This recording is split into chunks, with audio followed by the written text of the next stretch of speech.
Hey guys, I'm Kronos. And hey guys, I'm Deader. Welcome to D&D. We're back with Major, Rusty, Ethan, Cope, Dandy, and Old Man. Yep.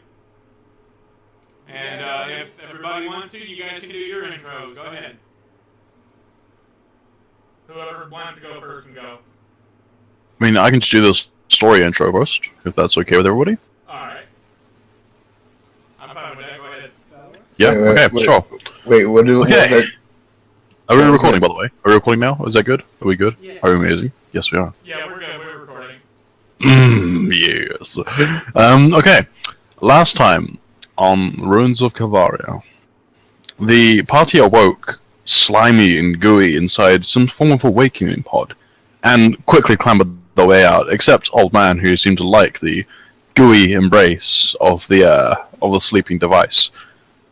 Upon awakening, the party generally discovered that the area they were in was some form of machinated factory, in which they eventually managed to climb their way down through a various series of puzzles, figurines out, rubble, and garbage chutes. Very stinky indeed. And after cleaning themselves off with a few quick prestidigitations, they managed to find their way, very sneakily so, through into the boss room, which is where we found them here, standing. They found a large Copernican golem, as it is called. It's a large copper, brassy, bronzy golem, which interrogated them. I say that with air quotes, until one of them managed to bluff the large golem into believing that he was the overseer. This was done by Old Man, who has now titled himself Overseer Old Man. And yeah, so they eventually made their way down into the rusted factory, managed to fight their way past various challenges, one of which was a test of greed, which they managed to just about avoid, aside from a few reptilian-based problems, and eventually managed to make their way out into the forge, and eventually just awaiting their exit of the facility. And that's where we left off last time. Would you care to introduce yourself, everybody else? Oh, by the way, I'm Major Dude Strong, your DM. For life. Wink your face. Okay. Bob, would you like to introduce yourself first? I'm Bob, played by Dandy, playing Bob, the Orcish Bard. I don't really have much else to say. Whoever's next. Whenever you're ready, guys. No, don't get too excited. Cody, playing Overseer Old Man with his friend. Gotta have a Stone statue. helmet. Sting Rabbit. I'm playing Piety, the Ranger Tiefling. And Ethan. I'm Ethan. I'm playing Fenris, the Druid Furbolg. We also have Deda. We have Kronos. So Deda is playing Balra Samomor, if that has not been announced already. Is also Jasper playing Ogden. Yes. And that's pretty much where we left off. There's also James, the NPC he met recently. His name is far too long for me to pronounce fully. So he's just known as James for now, which is his first name. He is a tiefling bard, which you found and interrogated quite thoroughly after having found him hiding in a pile of coals. He has suggested that you guys leave as soon as possible, considering this place is rather muggy, kind of horrible and humid, and it's not exactly the best place to live, on top of the fact that you guys currently don't have rations, aside from some of you who can, like Ethan, who can cast Goodberry. So, that is where we left off. Recently, you have requested that the golem remove the large lid, which he did so rather easily with one hand, and a wave of fresh air has come over all of you as you gaze down into the area below. Below you, you see a series of 3 huge chains chaining this large temple, or machination, as one would call it, to the ground. This whole thing seems to be floating. So to get to the ground, everybody's going to need to make a acrobatics or athletics check. Which I've been obviously passing so well in the past game. Yeah, there's been a few minor mishaps of stats, but otherwise than that, it's fixed now, so it's all good. So, can everybody please make a acrobatics or athletics check, please?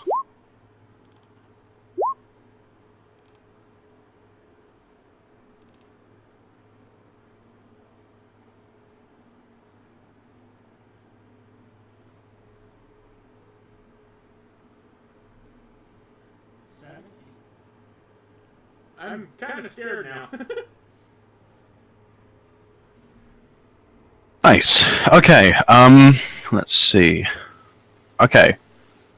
So, then the chains aren't like huge, by the way. Like, they're big enough to hold this thing down, but they're not like hugely off the ground. Anyway, as you reach the floor, eventually, some of you do fall off and take a tiny little bit of fall damage. It's like a 30-foot chain. It's not huge.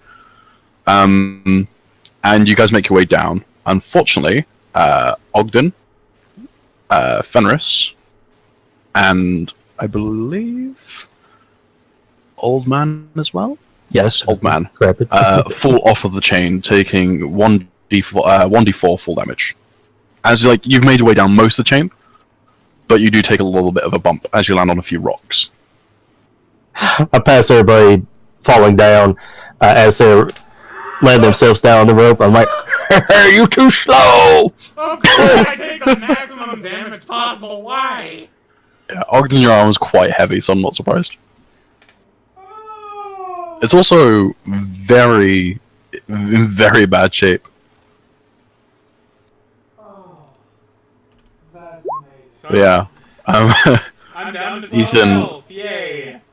GG, buddy. We haven't even And we'll copy and paste the characters into the next map soon. Okay, and who else fell down? And he's already down 4 health. Yep. GG, buddy. Yeah, that should be everybody, and James is fine with his 23. There's I believe he has a +4 to his thing, so he rolled a 19 on this thing. Yeah. Yeah, James is far more acrobatic than he looks, despite looking fairly emaciated. I should have rolled athletics. I would have probably gotten a 1. Probably. But anyway, let me copy and paste the characters into the next map.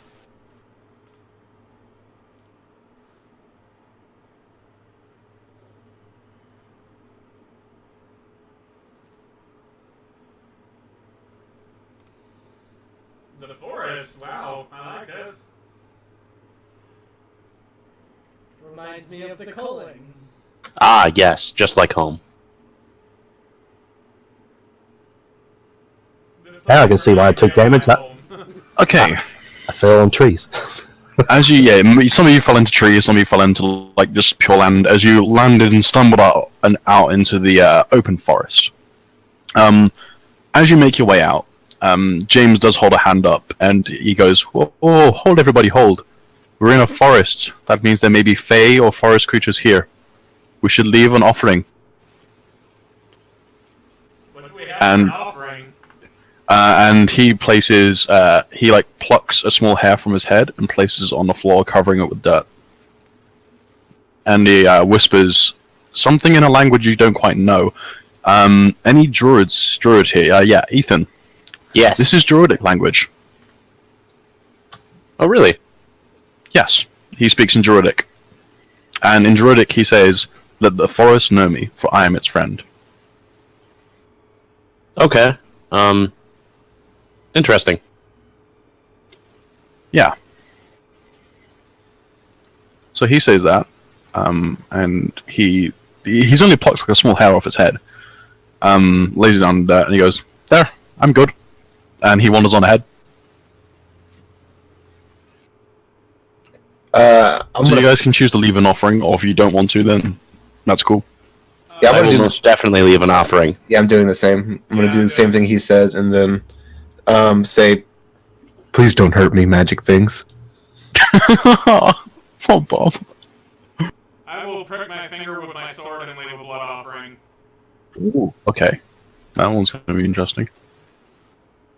I'm just gonna do a druidic ritual and such.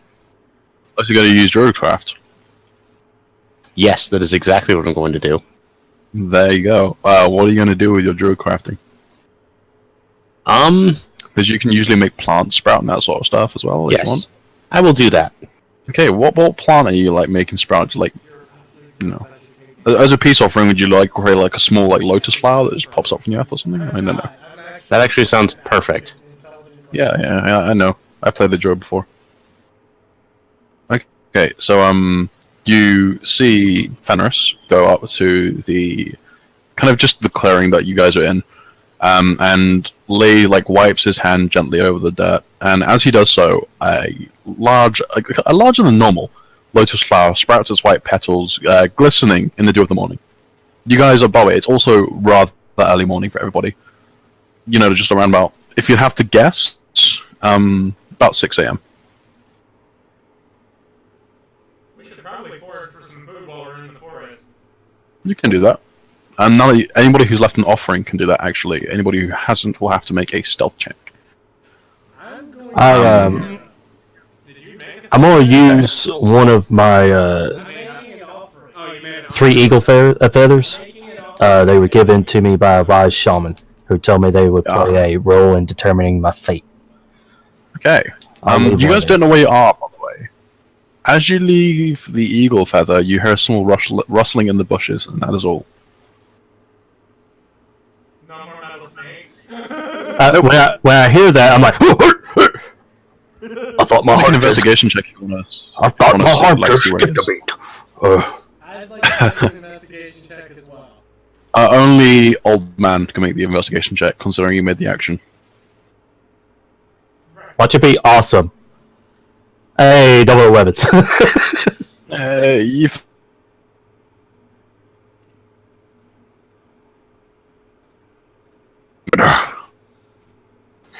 Yeah.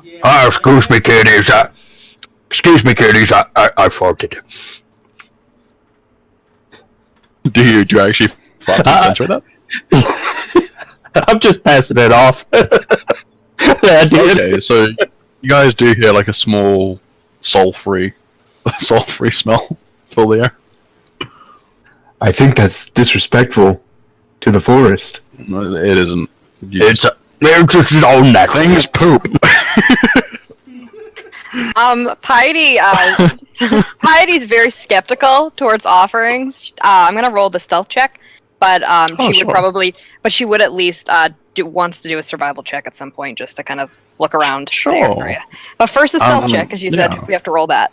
Yeah, if you're not leaving an offering, okay, yeah, you're fine. Okay, and then you managed to blend in easily to the forest. Fantastic, and then I'm going to do a survival check because she is. Okay, what are you looking for? I'm looking for anything that could be signs of danger or pathways anywhere, anything that could give me any information about where we are. Okay. Yeah. Okay, on the floor, generally on like the beaten earth, you do see a lot of wolf tracks around here. Okay. And there is a small, ahead of you, just probably about 10 feet, 10 or 15 feet in this direction. There is a small wooden pole, and it has some sort of druidic symbol etched into it. Okay. Fenris, you can probably tell what this is. Yeah, Okay. Be sure to read that because we don't want to run into anything that's going to try to kill us.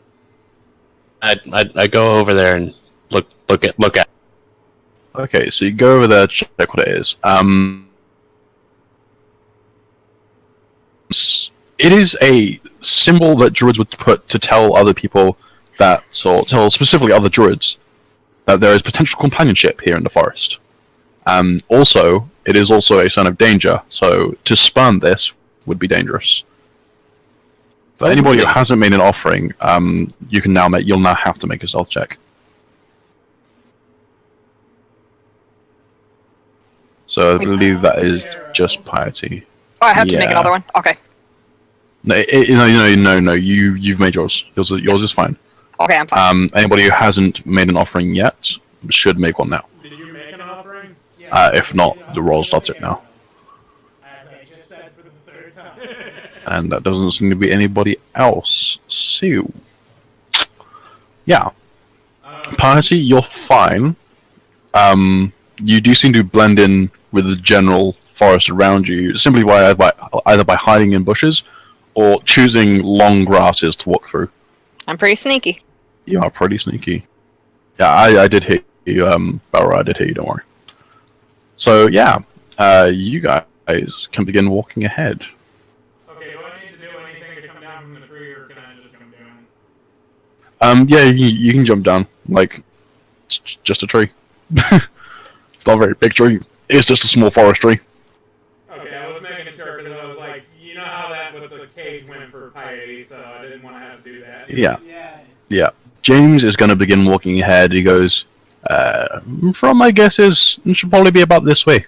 So, follow me, everybody. I know the way. Yeah, I'll start following him. I'm gonna walk to him and like be as close to him as like possible because he's my best friend. I'm just keeping an eye on him. How close to him as possible are you speaking? I mean, like uncomfortably close. Okay, so you're going to have to roll me a persuasion check, please. Personal space. Yeah. I will reluctantly follow.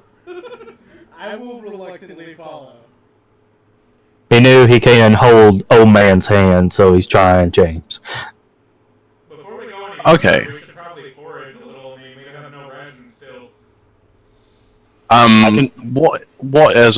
What James is going to do is, as you all, he's treating you like you're just some sort of big kid. So it's like, Would be yeah, right come to on, do kid, so. let's go. He rolls his eyes and he chuckles, like, Wow, and he we keeps actually walking. found someone who likes him. Tolerate, really. Well, I gave him money and his ocarina back, so Yeah, he is. He doesn't mind you being around, but considering you and the rest of the party did kind of hold him up by his legs. I'd like to not point out that happy. Bob fought really hard for James. He did. I was Oh, yeah. He fought hard. He did, but James has had a really long week. I did not fight very hard for James. I fought very hard to kill him. Yeah, he doesn't like you, Ogden. I know. He doesn't like you at all. I know. Oh. And Can I do one some thing you should foraging? know, either with Bob or James himself, never annoy the bard. I mean, Bob's a really nice guy, so I'm pretty sure he's not going to do anything bad to the party. James makes no such promises. Anyway, so he's going to start leading the way. And as you walk forward, old man, you hear a much deeper growl ahead of you. Like a sort of, instead of the normal, like, growl that maybe Bob would do if he had got angry or something like that. But instead of a small animal, you hear a deep. I must be hungry. In the area. I tell the group, I'm like, either I'm hungry or we got company. Ethan and Piety, considering you guys are consciously doing it earlier, you can both make survival checks. Can I use my divine sense? Yeah, what are you trying to sense with the divine sense again?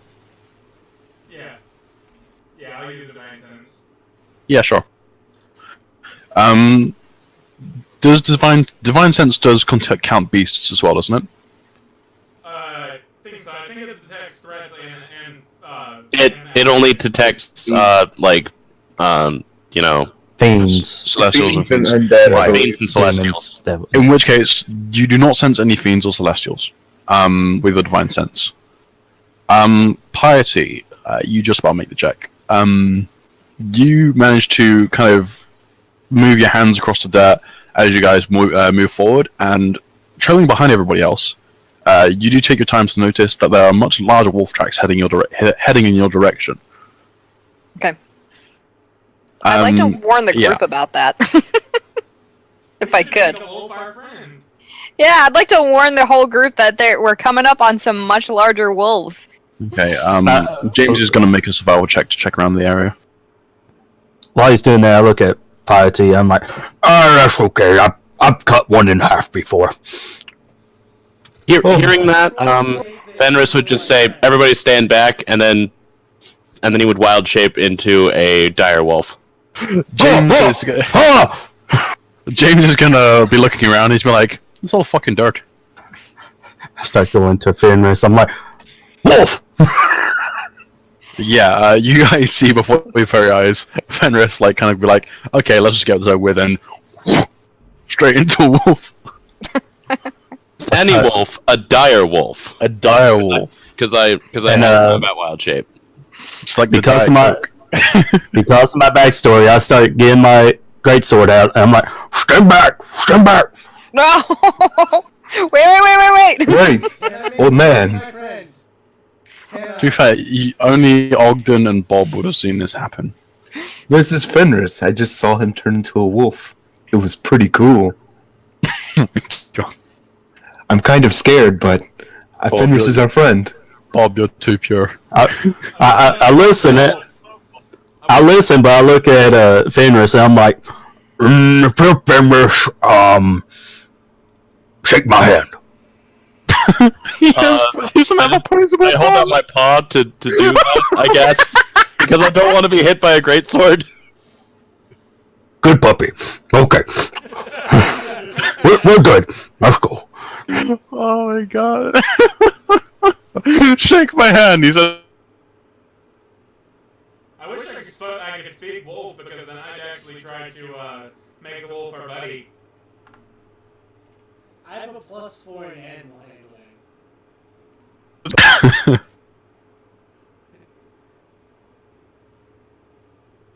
So I think Belra is gonna try to make it his buddy.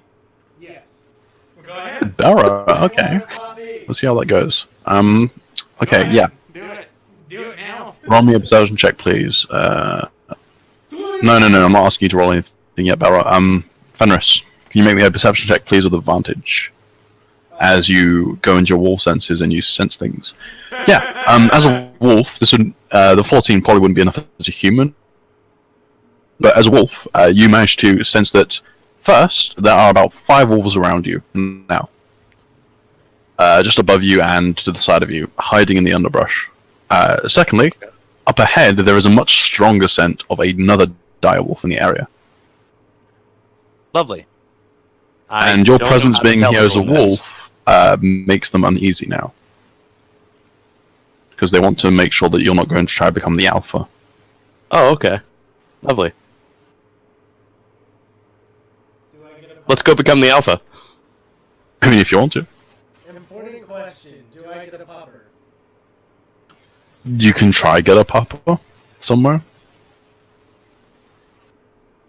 But anyway, moving on from that, James is gonna look at Fenris and be like, "Okay, so that means we have some sort of protection now. I'm going to move ahead.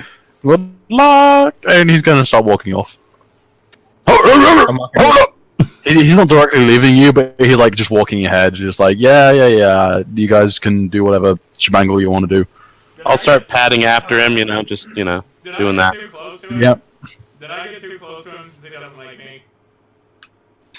me? How close do you get? You're within 5 feet of him, so do you think you need to get closer? No, but I'm just saying, am I too close for his comfort? Because I don't He understands you and old man. He understands Bob and old man being there, but as soon as you start walking behind him, he's like, "Oh, great, the security here as well. Just brilliant, just brilliant. I love this." Give him a piggyback ride. Hey, James, can you talk more? I like your voice. Can I roll a die to see if I'm angry or not that he's gonna find me? You can roll me a wisdom save. Okay, I will. Okay. But yeah, basically he's just like, yeah, I don't get why you're all so sketchy around me. I was just trying to do what I was trying to do is to survive. Man's gotta live, man's gotta eat, and do other things, but we'll leave that to the next town. Yeah, critical 19, wow. He -1. He seems reasonable enough.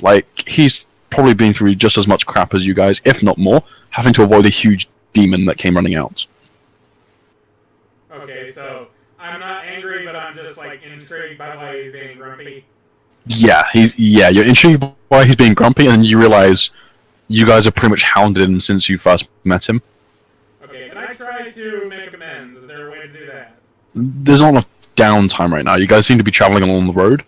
I say road, pathway. And as you guys start walking forward, old man, the growl is louder. And Fenris, you sense a wolf to your right as it walks out of the underbrush. And I'm just going to grab it off its... Just start making my way and be like, Okay. This wolf walks out of the underbrush. It's like... Not working.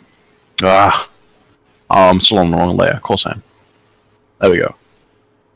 So, this wolf starts walking towards you guys, padding on very heavy feet that seem to kind of tread themselves into the ground as it approaches you and issues a low growl of warning. It does not seem to... Old man, it does not notice you. oh, I start You're completely invisible to it. I'll just go in a rage and start going after it. You're gonna start raging at it? Yes. That's how I protect. That was part of me protecting the. Is anybody else gonna try to do something before this happens? Before he rages, let Belra try to befriend it. That's what the whole thing was. Part of my backstory is I protected my village from threats like this, so it's just his nature. Yeah.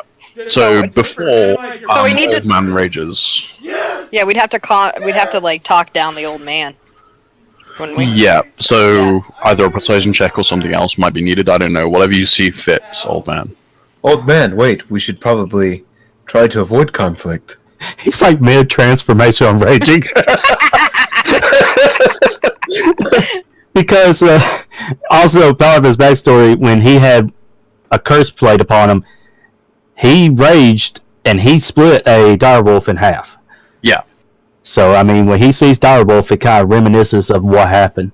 So you can try to roll a persuasion check for old man. Yeah. If old man will allow a persuasion check for him. If not, we're gonna have I'll to have allow a- it. All right. Fine. Just Belra wants a puppy. Oh, Come on, man! Why can Bob never? Why can you not Never persuade me? convince old man. I persuaded to stay next to James, but now I'm just telling you, I go. Everybody else can give it a shot if they want. Or if someone else is assisting Bob, you can roll it with advantage and get that 15. I'll try to. I can always try to persuade him. Can I roll? Okay, so yeah, you can roll with advantage. Actually, just a normal roll considering Bob's that one. And that you said that's persuasion, right? Yes, so a normal persuasion roll. There it is. Okay. Persuasion.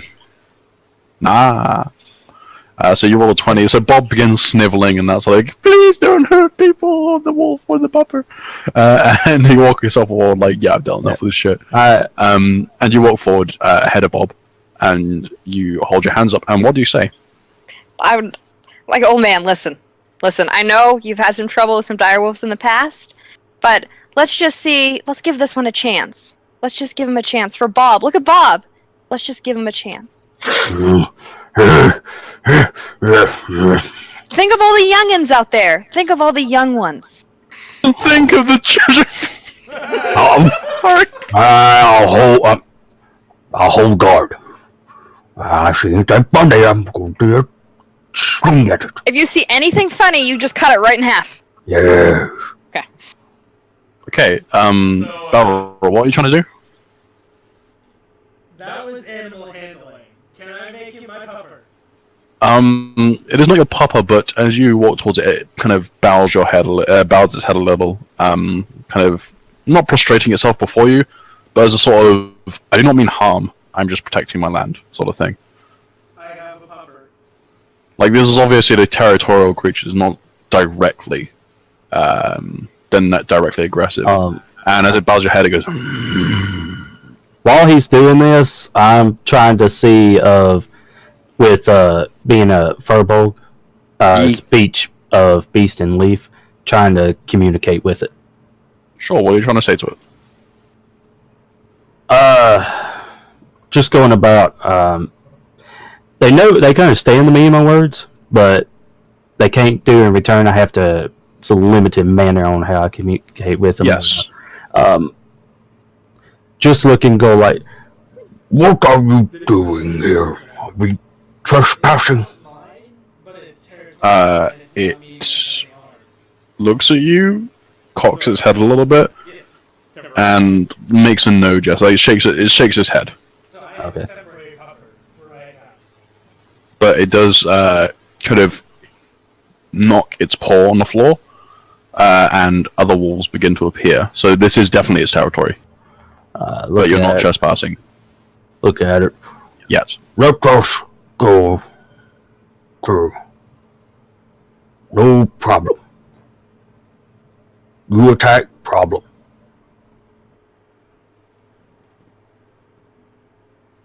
Shall I roll a charisma check? Because I do have advantage on Yeah, a persuasion check, please. I have advantage, even though I'm not that very charismatic. Hey, okay.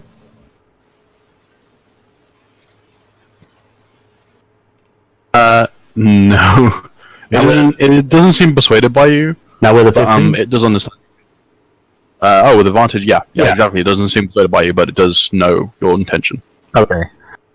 There's quite a few other wolves that kind of flood into the area. They seem to be a different color than the main wolf. The main wolf seems to be definitely the alpha from its more rich coat and its larger spines on its back.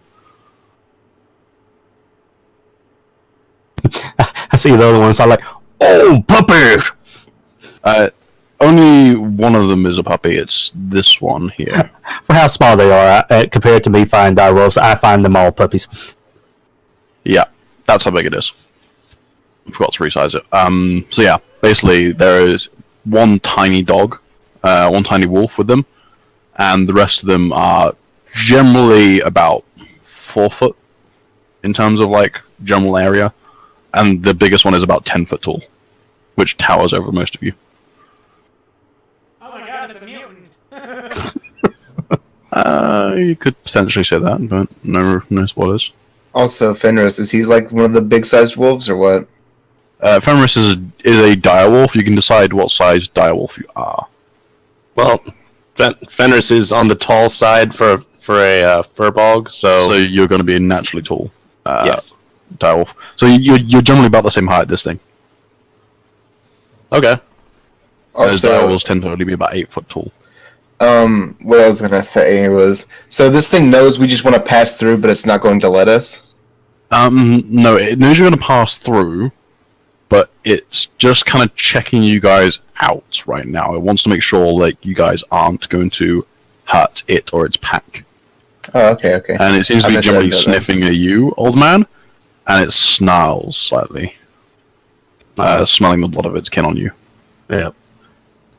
Right, Fenris would, in wolf form, walk forward, but with a go on. With a sort of not quite subservient air, but more of a, just going for this wolf's authority in its own lands. So you're trying to usurp its authority, or going through with it? Going through with it, letting it keep its authority. All right. Previously, I obviously didn't used to notice old man, but having smelt it, obviously wolves have very strong sense of smell. And basically, it was able to smell old man. It started snarling, and as it does so, you walk up in wolf form, Fenris, generally around about there. And what are you going to do as a wolf? I'm going to do the thing that the wolf did for Belra to show sort of respect to prostrate yourself in front of it. Yeah. Yes. So to kind of almost do a semi bow sort of thing.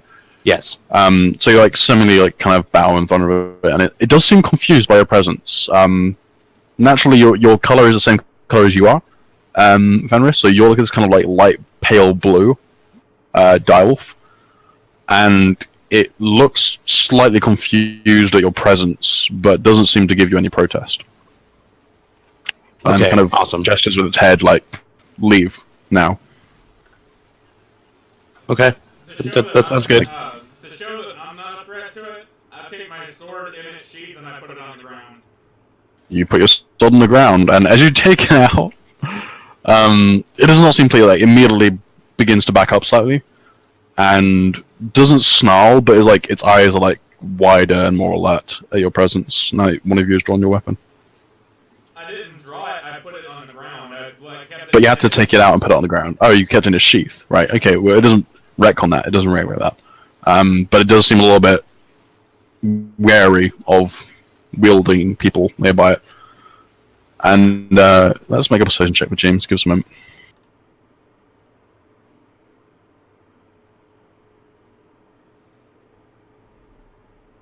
Do dire wolves speak Celestial? They do not. Celestial is typically held for celestial creatures like archons, seraphims, planetars, and angels. Okay. Yeah, so James walks forward, and he goes. He kind of kneels slightly, and he was raised by wolves, if you didn't know already, as is his backstory.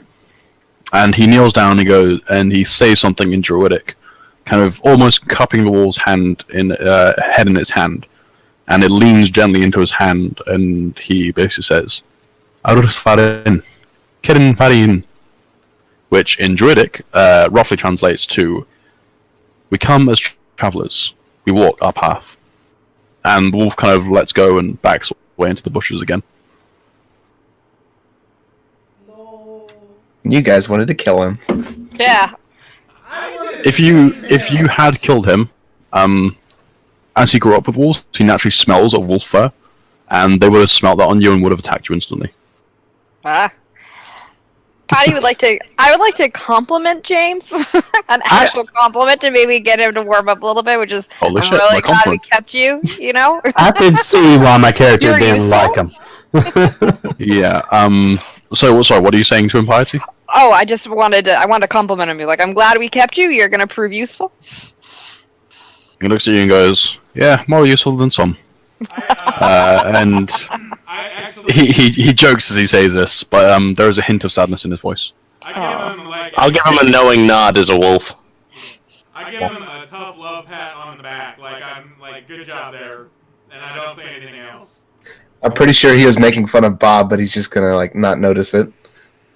Hmm? No. He's not making fun of Bob. He's just like he's joking, but he's not like being malignant or anything. It's like he seems as though he's speaking from experience. Yeah, And he heads off. He goes, "I'll scout ahead. See you there." And heads like I off. said, though, I give James a pat on the back, and I'm just like, good job, and I don't say anything else. Yeah, he doesn't reply to you. He still doesn't like me. I see him, and I'm like, Hold up there. He, like, my character, with him talking with Rolf, I mean, I figured from the beginning, I just did not like the guy. If I smell direwolf on him, he probably would. Yeah, I knew that. Just because of that, I would not like him because of my character. He grew up with wolf babbies. And basically, so he leads the way, and eventually you guys make your way into a clearing. I would just like to point out how we're placed. We have a main group up front, we have somebody in the middle, and we have the two archers in the back. Yeah, we're all naturally keeping to our roles, and that's the good thing. Yeah. Well, Okay. I'm just trying to be nice to James. Yeah, so James makes his way ahead. He goes, "Well, this is a familiar sight if I haven't been here in a few hundred years, it seems." And he goes, well, the old cart's still here. And he walks over to this generally broken down set of carts, set of wagons, actually. And he, like, is looking over it. "Oh, old Betsy. Thrown into disrepair, it seems." I think Frogmore is still out. You don't know.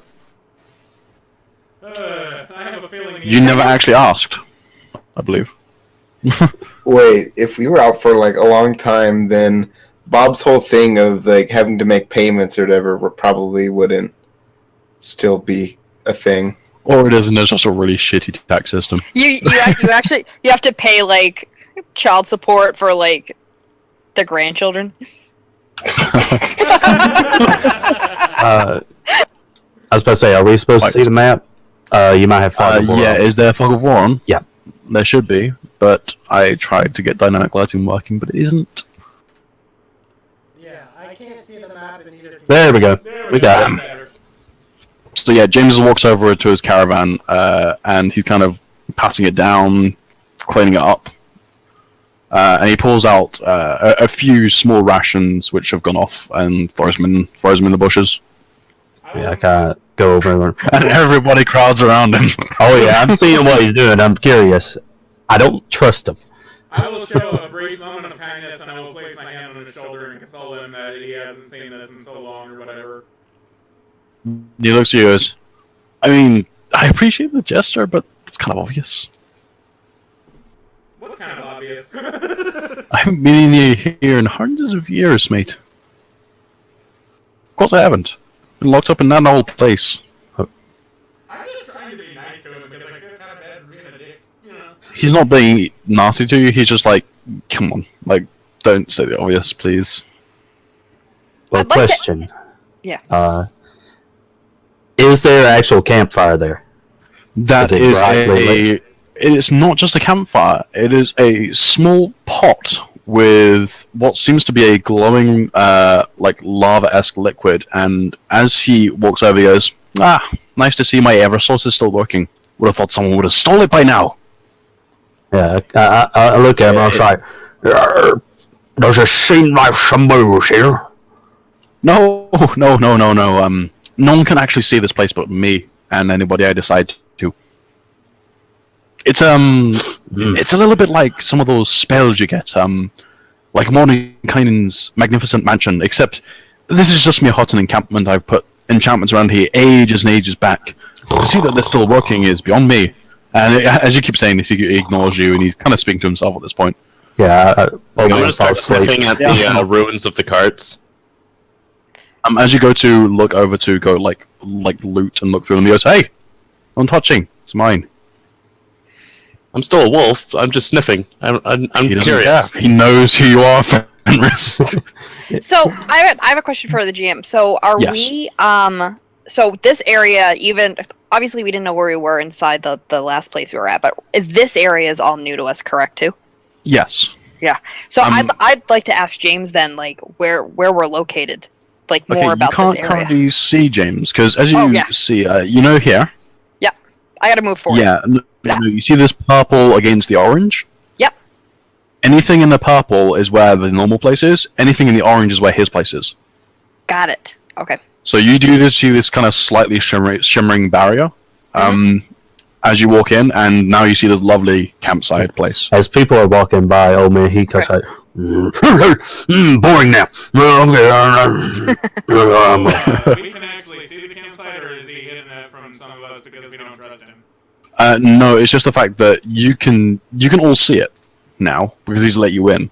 Yep. But when you were walking ahead, normally it just looked like you're walking on a normal path. Okay. I will make a sarcastic comment and be like, nice place. Yeah, it'll almost be as nice as if you had a house too. Wow, James Burning. I was just joking. I mean, he's a tiefling. Yeah. I guess Pity's still interested in knowing where what is the area around for asking James where we are. I mean, last I remember, you were on the continent of Kelvaria. That's true. Are there any major cities nearby? But in all honesty, there should be one just up the road if it's still around.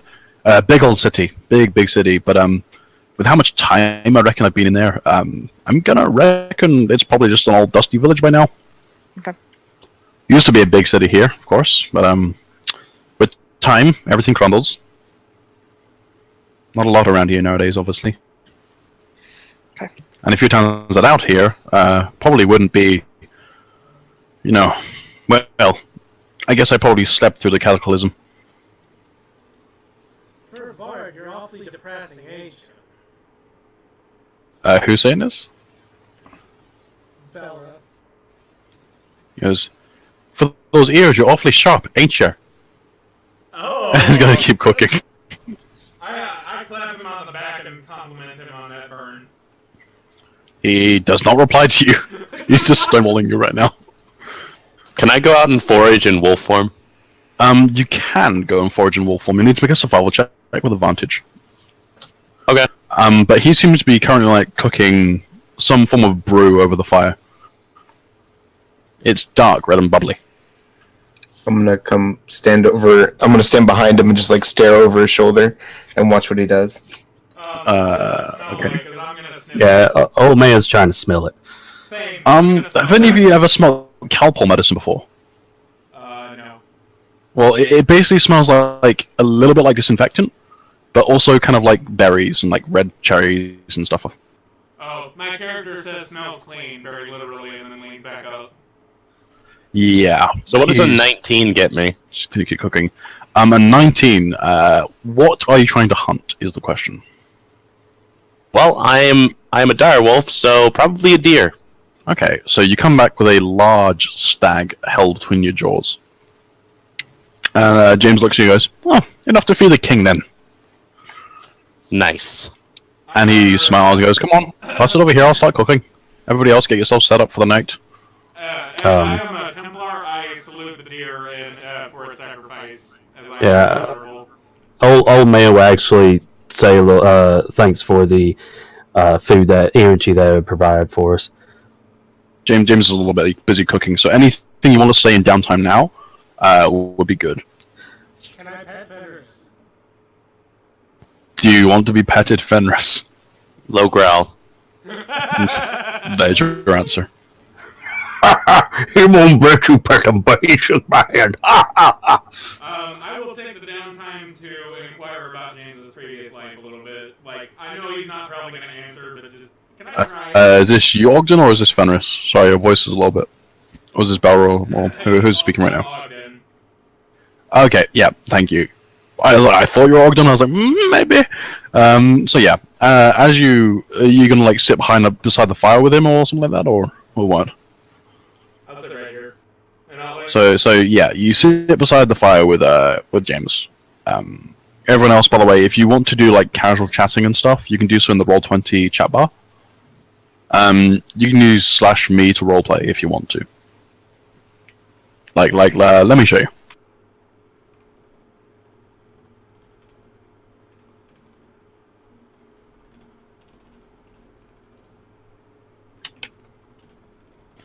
So you do /me, get a space, and then do your thing. So you guys are currently doing your casual stuff until I ask, come around to you, basically. So, yeah. James. James kind of... how do you ask about his old life? I just asked him, like, if there's anything that he'd like to share, basically, with the rest of the group so that we know a little bit more about him. And I also apologize for not trusting him. Yeah, he goes, yeah, I get it. I would have done the same thing. What do you want to know? Did you have any family? Yes, I suppose we all did at some point. How old are you? Older than you know, younger than you can count. Ouch! I can count to a lot, you know? I am a Templar, I'm literate. No, he's basically saying, like, he's older than you'll ever know, but he is younger than you can count. Oh, okay.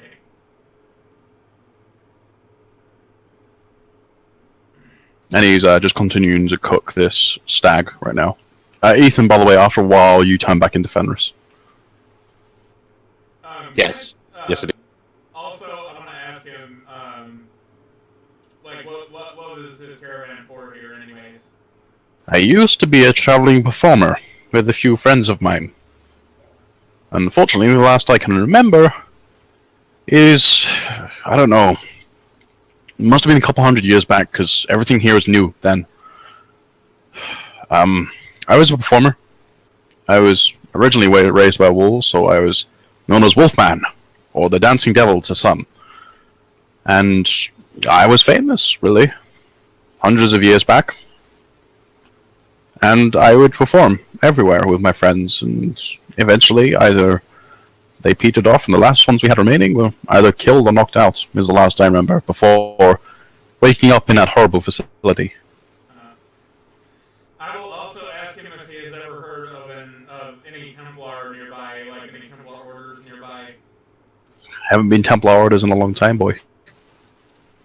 Okay, well that answers my question. That means that it's been at least a couple hundred years, because the main thing about it is the Templar. I can remember, of course, before waking up. I tell him about my home being destroyed in a cataclysm as well a long time ago. Aye. Seems there are a lot of damage around people. Especially around people like us. And he keeps cooking. I tell him that I'm just looking for a new home and a new order, and that's pretty much it. Okay, yeah, you guys are all looking for something. Is anybody else going to do anything particular in downtime? Just reading my little black book. Okay, so you continue reading the book.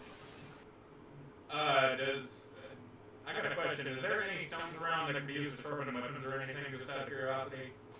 There are no whetstones around. Whetstones are specifically crafted or stone worked. Okay. Like a normal stone wouldn't work like a whetstone. Like a whetstone, unless you sharpen, like, properly worked it out. Unless you And that got, requires like, a very pretty high crafting check. unless you got like smith tools or something like that. Usually Smith tools would work. Yeah. Is there any water nearby? There is not any specific water nearby, but there's likely a stream should you guys go traveling further. Okay, good. Is there... And I can create water. Can I do a survival check to see if I can find any, like, forage items, like berries and anything like that around?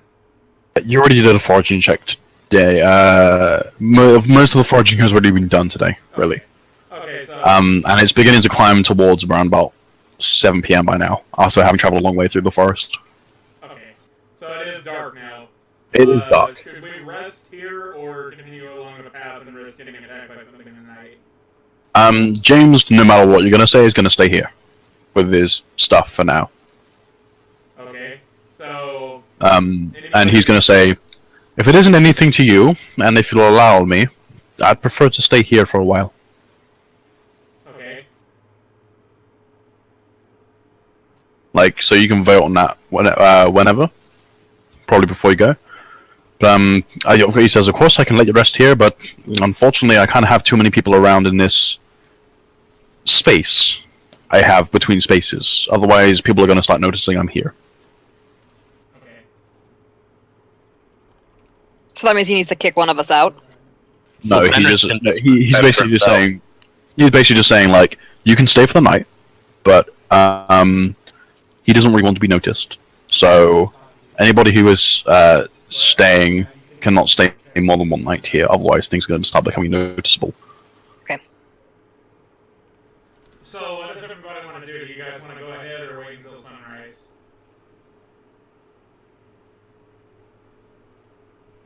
Well, Let's wait until sunrise.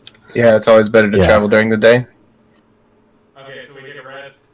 Okay, right. So, pretty tired myself. Yeah. As you guys begin to rest, you guys need to choose who's going to take first watch.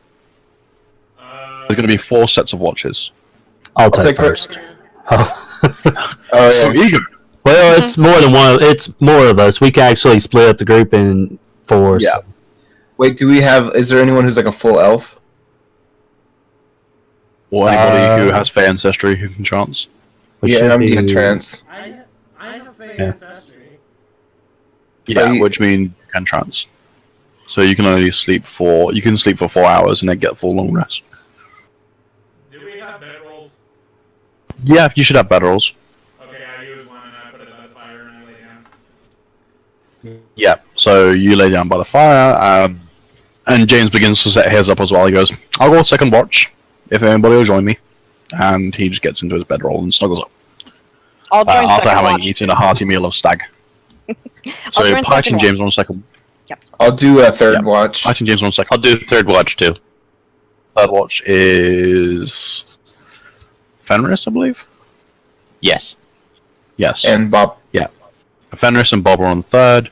Belra is on first, so Older Man, are you joining first watch? And then there's going to be a cycle, so whoever is on second watch will be on fourth watch as well.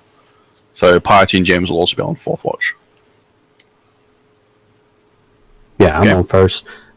Seeing them getting their bed rolls. All right, kiddos, I'll go to sleep. I'll watch over you. I want to make a note that Piety doesn't use her bedroll. She just sleeps next to a bush. I want to sleep as close as I can to James. Like in my own bag, but I want to be like Bob. You're taking first watch, aren't you? I am taking first watch, so it does. Yeah. But, so you don't go to sleep quite just yet.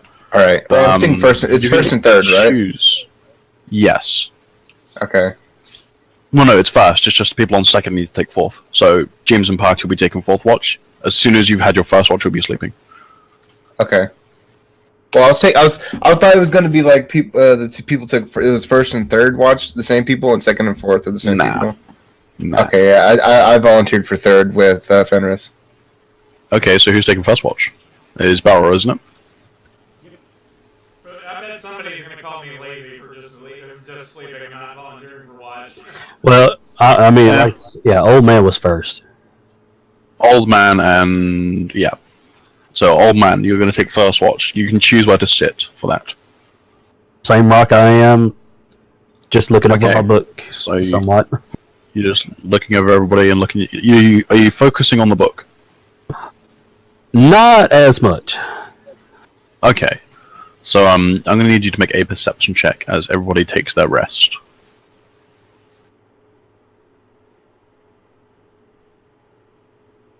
Okay. You don't notice anything for now. Everything seems just about fine. And about 8 or so hours begin to climb and through.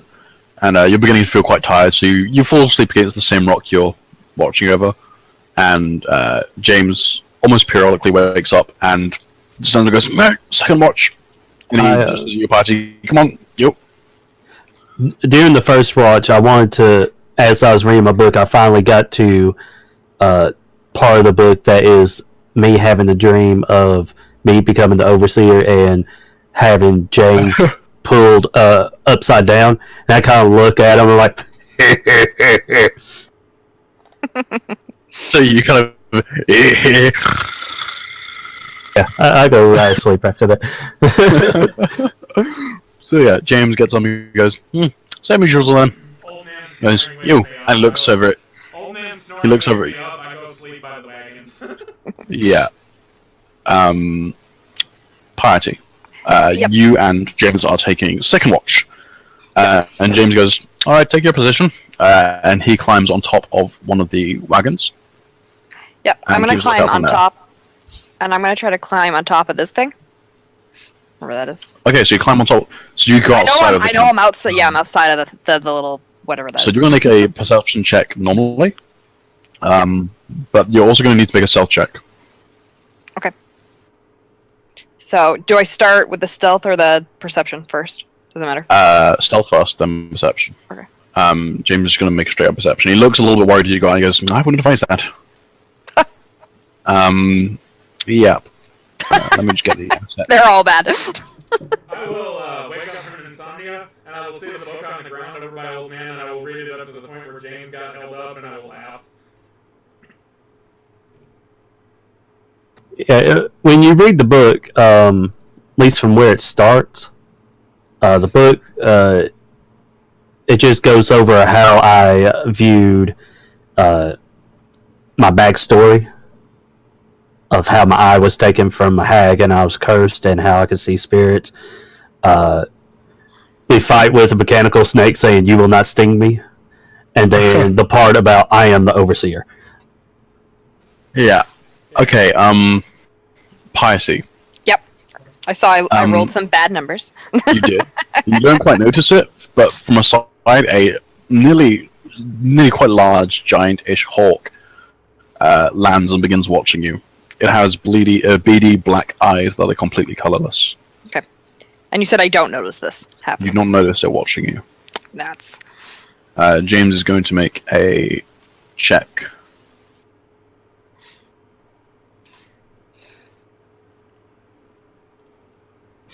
Who was reading my book? I forgot. Or getting used to the names.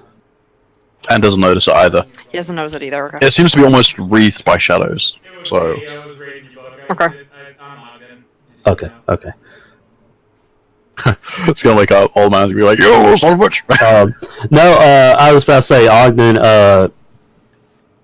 you'll, unless the DM probably have to, you might realize so far, you're reading recent events and you have noticed in the long rest we have had, you didn't notice me actually pulling a book out and writing on it. So- Piety, as you walk back inside, you're generally around about here, Yep. just outside of the barrier. The hawk lands on you and scratches your face for 3 points of slashing damage. Okay. And takes some of your blood and immediately flies off. Oh, that's a bad sign. Yeah. It literally, like, as it scratches you, some of your blood seems to go into its claws, making them like a dark crimson red. Yep. And it flies away. I swear in Infernal to myself. Oh my god, Yep. it's a cockatrice. It's not a cockatrice. It would have to have the body of a snake to do so.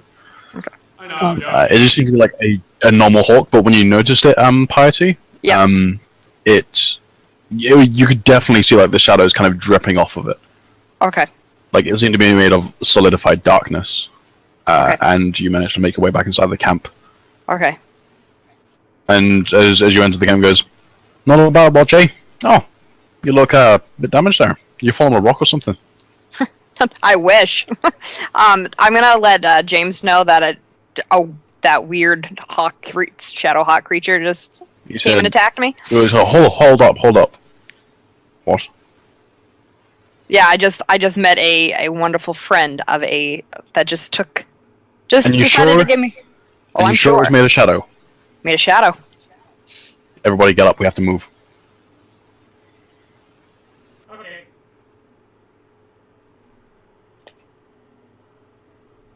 Good, not good at all.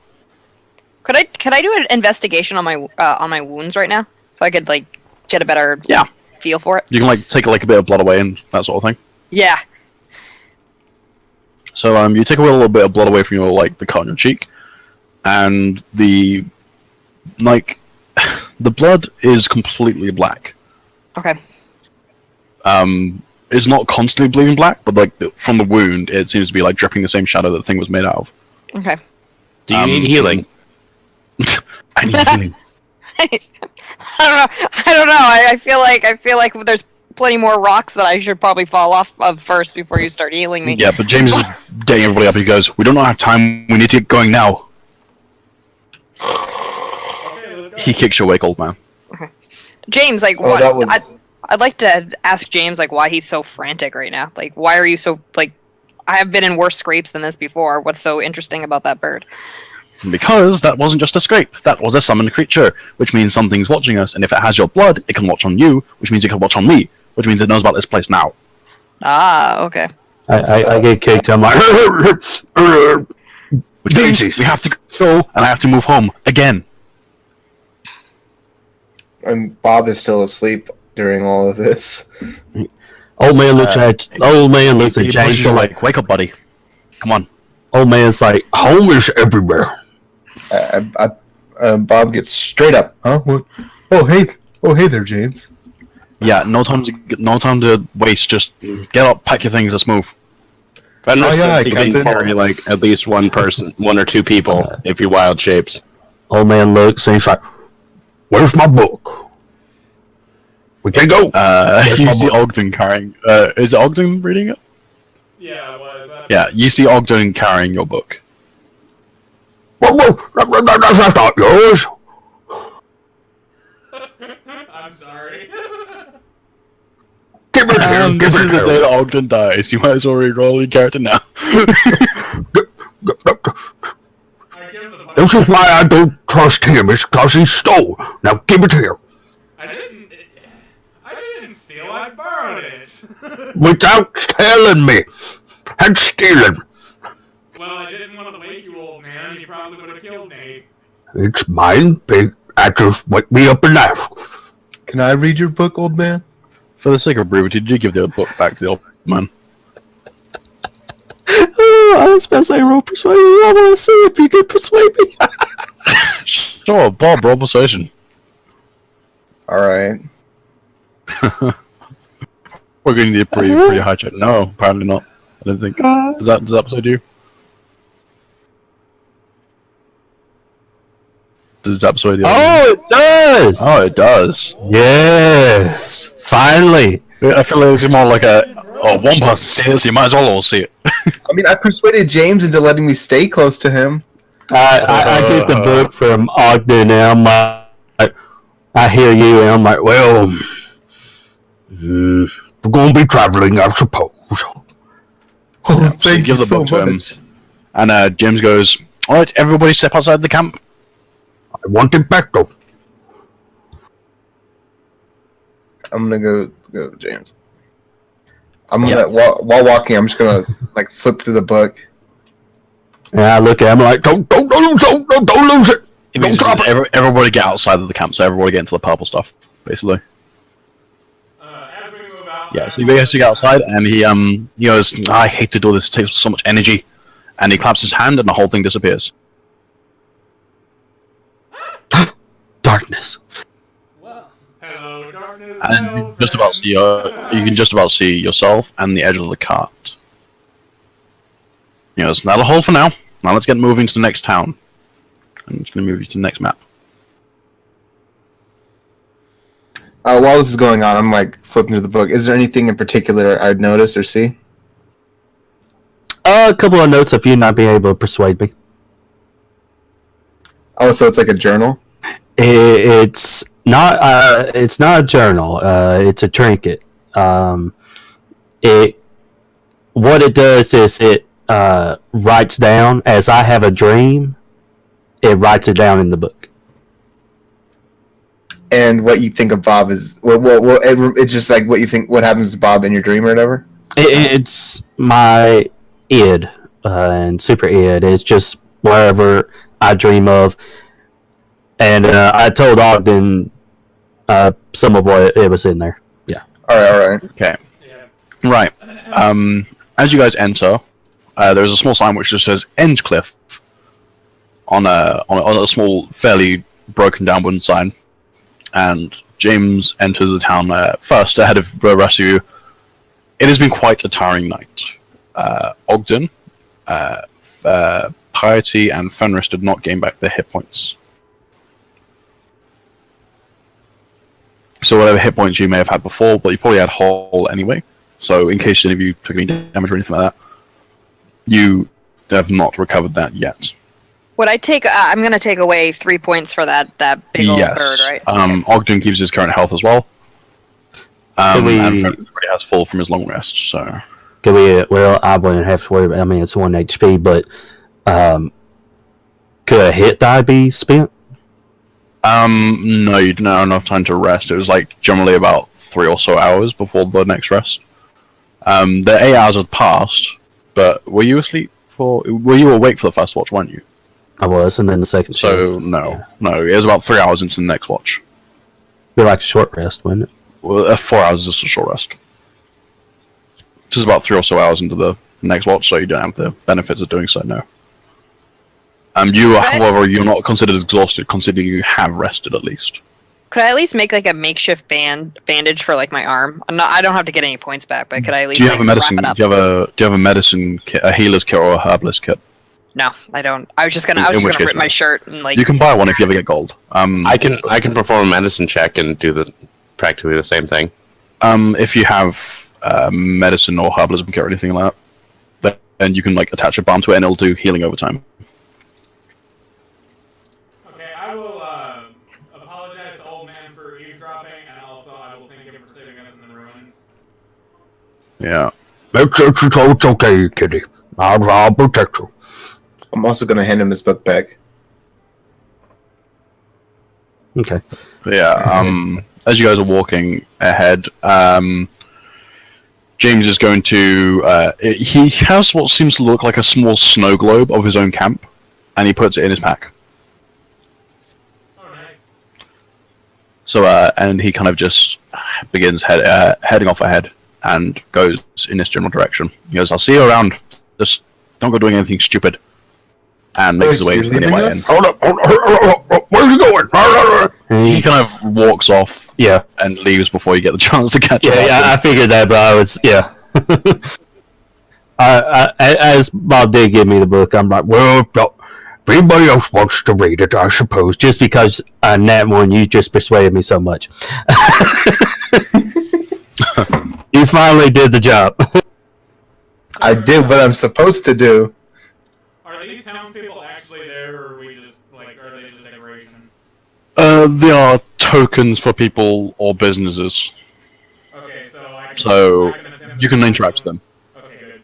I'm gonna go up to this guy that's standing on the porch over here and try to talk to him. So, as soon as you enter, you see this man go, "Ah, new travelers, you must be hungry. Meat for sale, meat for sale." Do we even have any gold? Everybody should have 50 gold. Roundabouts, yeah. Okay. I'm gonna ask him how he got his meat. Goes, "I hunt it myself, or I get my friend, artist, to do the hunting for me." And he's got this like whole winning smile, "Be my friend, buy my stuff," sort of look on his face. I will ask him if there is a tavern nearby. Do you kill your meat humanely? Who's asking this? Me. I am. Fenris? Yeah, okay. I am, he says, not giving his name tag. No, I know it's you, Fenris. So, he says, yes, I kill them humanely, I don't just chop them up. Jeez, what do you think I am? Some sort of slaughterer? He goes, you know, if you're gonna start insulting my business,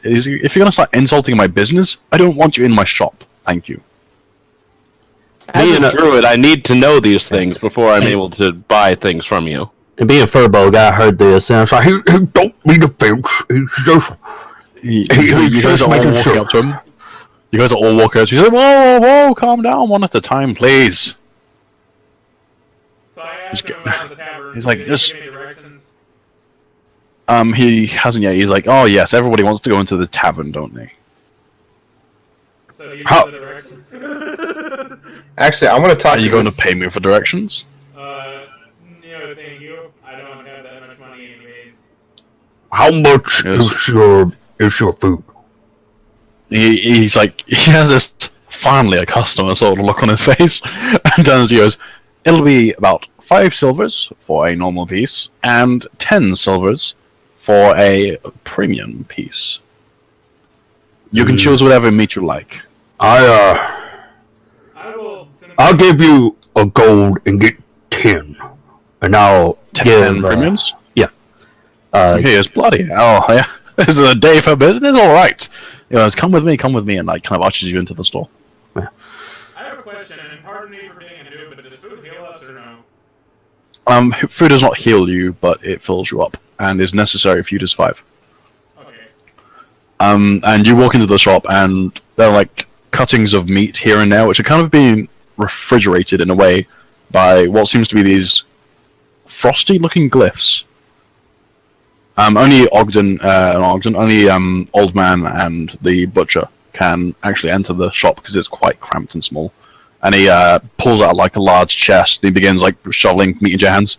Well, there we go, well and good.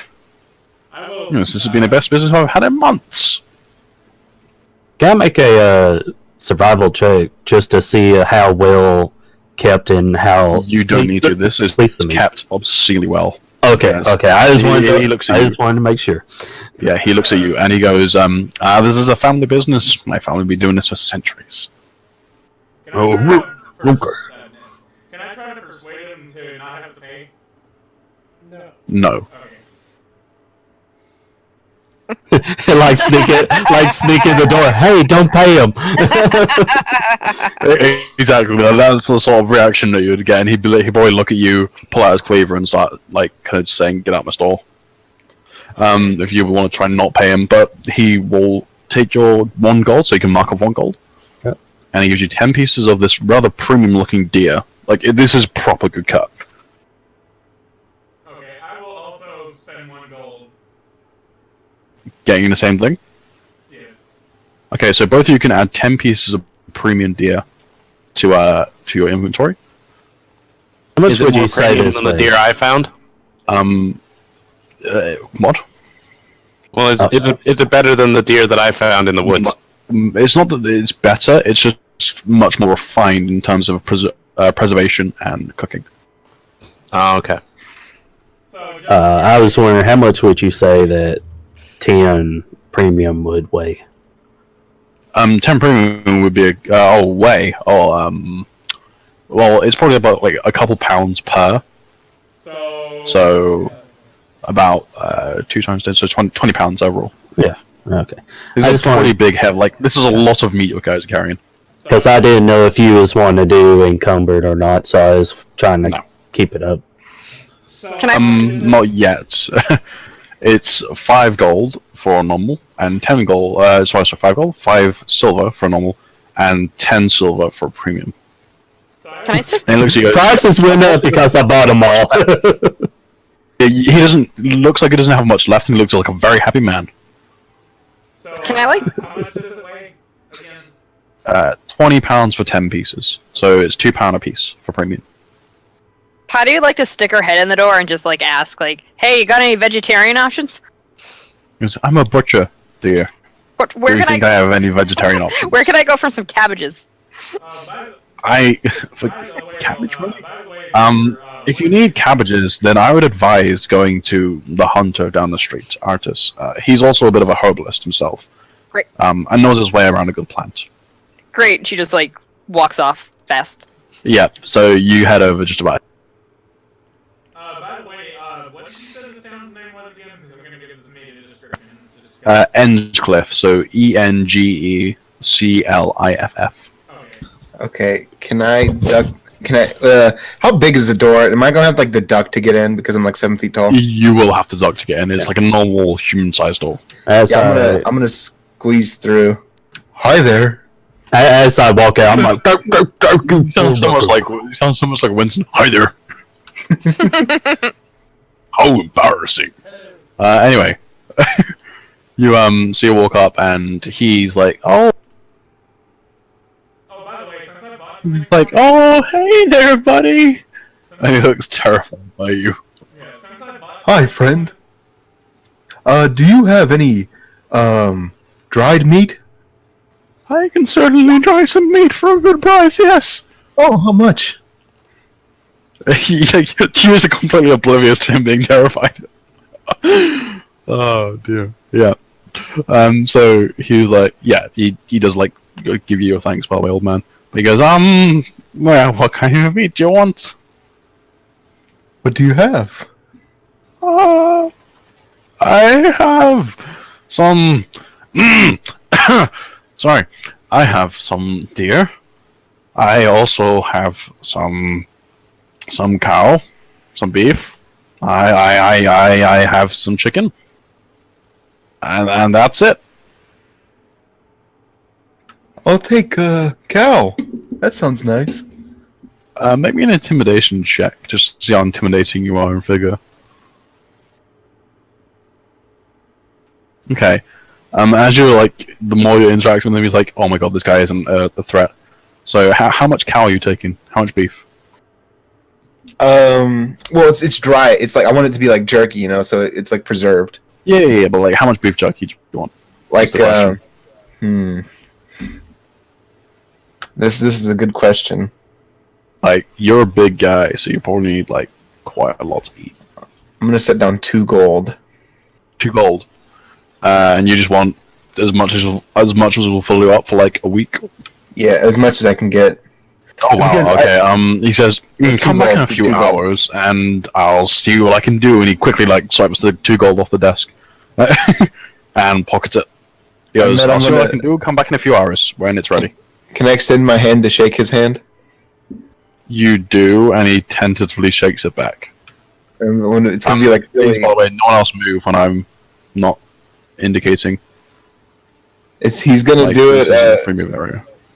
He's gonna do it like it's gonna have a lot of force behind it, but you can tell there's like no ill will. He's just happy. Yeah, he shakes it kind of. Damn it, that was a strong grip. And that's a guy goes, well, good doing business with you. I'll see you soon. Thank you, sir. For the sake of obviously saying you will come back and that sort of thing, just minus 2 gold and add 7 days worth of beef jerky. Bob days or regular days? Bob days. That's why you gave 2 gold. All right. Give me that look again.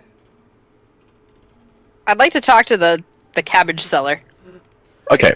So, make me an investigation check, Balra and Ogden, as you begin searching for the tavern.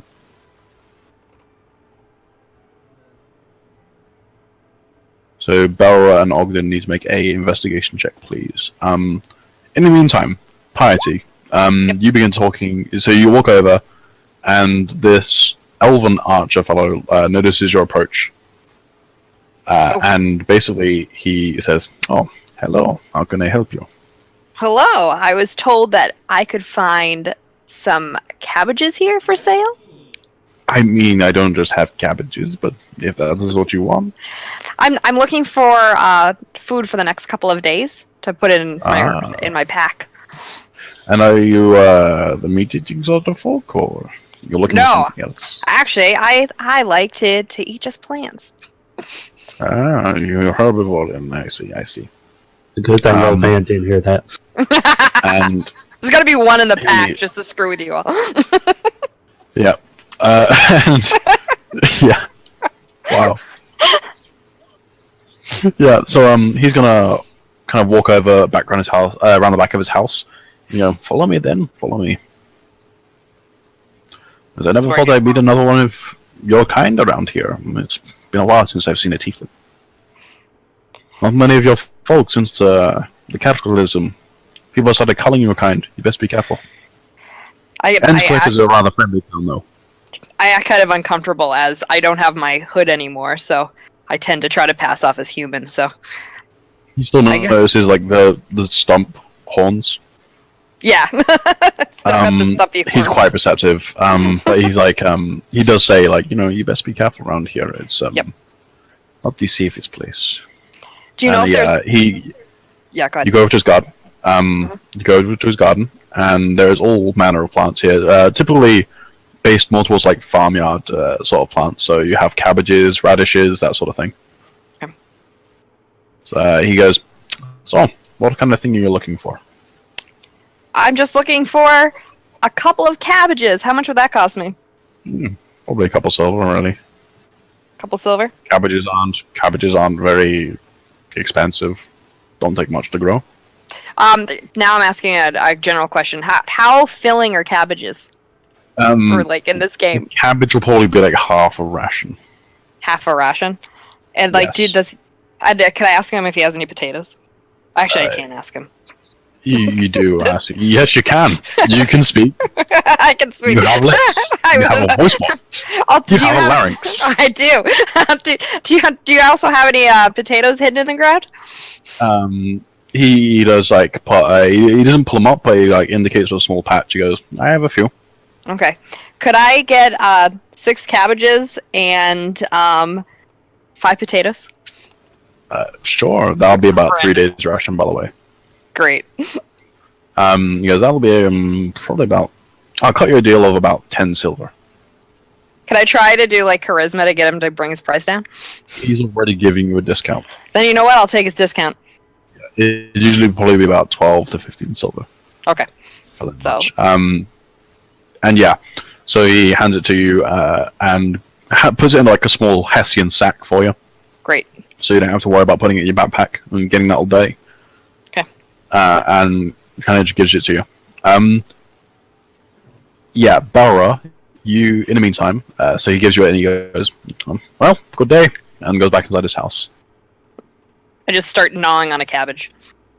You start gnawing on a cabbage. Cabbage. Like an apple. Yep. And I'm gonna go find my friends now. Do. That's my thing. I'm gonna go find my friends in the time, and then you just eating the cabbage like good day, sis. Yep. Right. You managed to eventually, after about like a good half hour of searching around the town, find the inn. Okay. It's just over here. Ogden gets a little bit lost along the way and ends up on this street. on like where you see like a series of like farmlands and that sort of thing. Oh no, we And you have do a pass soul. but yeah, so Belra, you end up just outside the tavern, and the tavern's name. Let me roll my random tavern generator dice. I will talk to the guy that is next to me right now and ask him for directions. You end up, Belra, outside of the Hungry Beaver. There's a small sign of a beaver eating a carrot on the front. The Hungry Beaver, eh? Might as well go in. Yep. Yeah, so you head into the tavern. And when you enter, it's a rather small tavern. It's not, huge. It's got a few beds in it. It's an inn. And you enter the tavern, come in, and there's a large half-orc bartender, kind of wiping a glass. He goes, "Hello, can I help you?"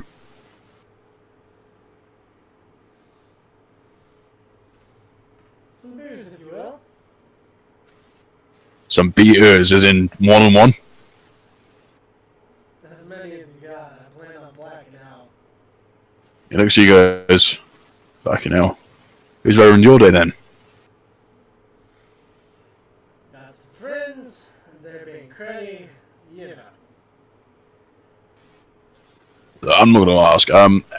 How many do you want? To start off with, at least. Probably 3. And do you want the good stuff or the shit stuff, or like the normal stuff? Of course. Okay, the good stuff. The lady. Per drink, that's probably going to be about 1 gold. I got the good stuff. 1 gold? Alright. For every Per drink, so that's going to be 3 gold if you're going to buy all 3. That's fine. You're really That's all right. So you minus 3 gold from your coin pouch.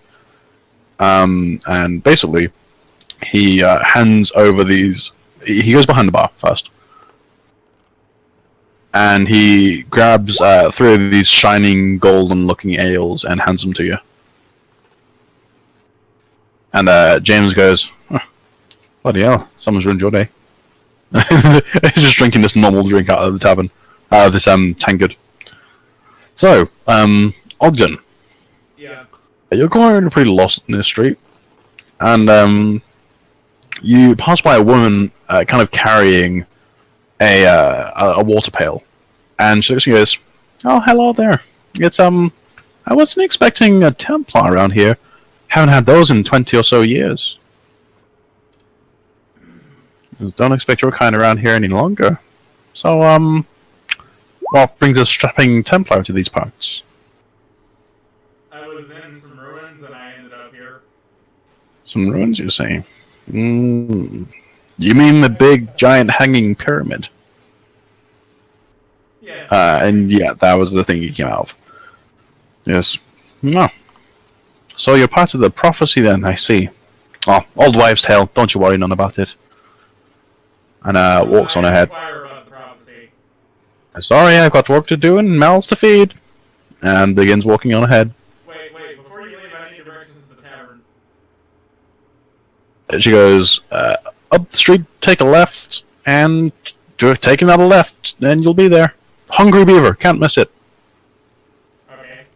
So do I need to roll another navigation check thing, or no? No. Now she told you where it is, you find yourself outside the tavern, and you also find Belra starting to get a little bit tipsy off of drinks. Speaking of which, Belra, can you roll me a Constitution saving throw?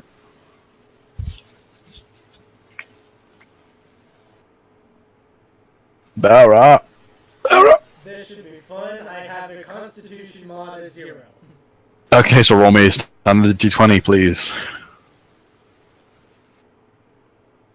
So is everybody going to the tavern? Okay. Or are we just So after about like half of your first drink, you realize that the stuff you bought, the quote-unquote good stuff, is also really, really strong. You're drinking hard cider. And it tastes amazing, and you just want to keep drinking more and more and more. And Ogden, you enter to see Belra sitting against a barrel, drinking about her second drink of this cider, with another empty bottle and a full bottle outside. And she looks smashed. Absolutely drunk.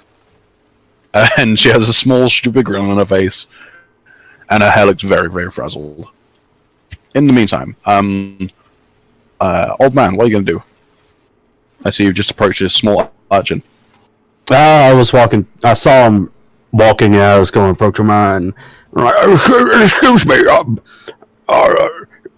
what's the name of this place? He goes, "Oh, hello, mister. Name of this place is Engecliff, sir." Engecliff? Engecliff. Oh, Inch. I don't know how to spell because I'm illiterate, but I won't hold that against you. it's on the sign outside. Oh. There's a sign. Don't know if you passed it. You should have done.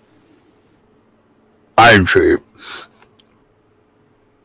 Oh, well. Coin for the park? We was told this used to be a big city. I could tell you more than that, but yeah, I'd have to have greased palms, and you'd have to pay me money because I'm poor. I can see that. Can't you tell I'm poor too? I mean, I've got like no armor. Well, I do have half plate. Okay, I'm used to Barb having This kid's lying through his teeth. I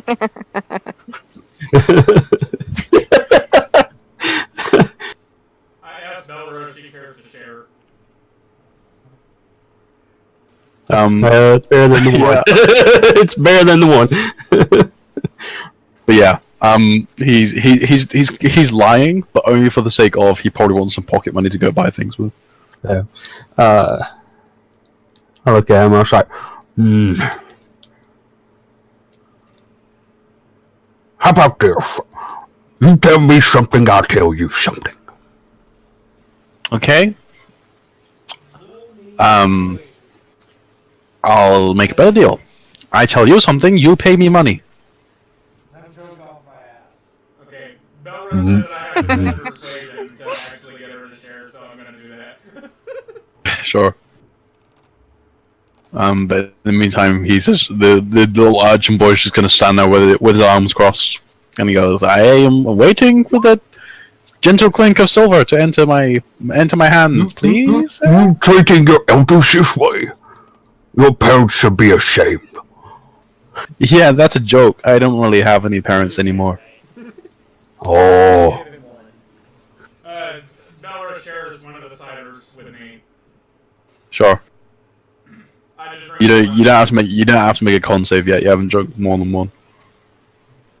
I look at him like, how much would you tell me if I gave you something? Yeah, And how much you my give me, character sir? my character generally doesn't like drinking in the first place, so he only drinks sparingly, even when he does. He's like just sipping awkwardly. Yeah. Yeah, pretty much. Yeah, and in the meantime, the urchin basically just says to you, old man, he goes, "As much as you pay me." Plus, whenever he was in the original Templar order he was in, they had a prohibition a little bit, so... Yeah, but he's a little bit skeptical. Sure. I look at him. I was like, okay. What? I pull out one gold. I'm like, Yeah, basically. I hold it out. I don't give it His to eyes him. go wide. I don't give it to him. I'm like, okay. You tell me what I want to know. You can have it. Only until What you you tell want to me. know? What you want to know? What? What do you want to know? We just came from a place that had porridge and slime and mechanical The stuff. ruins. Jeez. You should probably go see the elder then. Really. Elder? Which way? Yeah, he's also a blacksmith. As he's the one who knows the most around here. I'm not going to tell you though until you give me that gold. You point me which way, I'll hand it to you. Even drink. He points in generally like this direct. Oh, okay. I'm like, Yeah. okay. Here you go. Don't go spending it all in one place. Goes, "That's literally impossible in this place, but okay," and runs off. Scampers about. Back into his house. That's my good deed for today. Indeed. Hey, I made a pun. Yeah. So he is going to he rushes off and has indicated where the blacksmith is. Yeah, blacksmith / elder. Like the blacksmith is the elder because the blacksmith is the only one probably here who can protect everybody. It's probably a good thing I did take that drink away from Belra. There's no telling what would have happened. Oh no, depends what kind of drug Belra is. I walk by Fenrir and say, I suppose Bob is done by now. Y'all follow me. Come on, kiddies. The Fenris would follow him. Yeah. Does Bob stay chatting to the butcher? Wait, I'm gonna ask him where the inn is. Oh, so do you know where the tavern or the inn or where I'd get some lodging around here? All they're the same thing, really, kid. It's just up the road. You can't miss it. It's called the Hungry Beaver.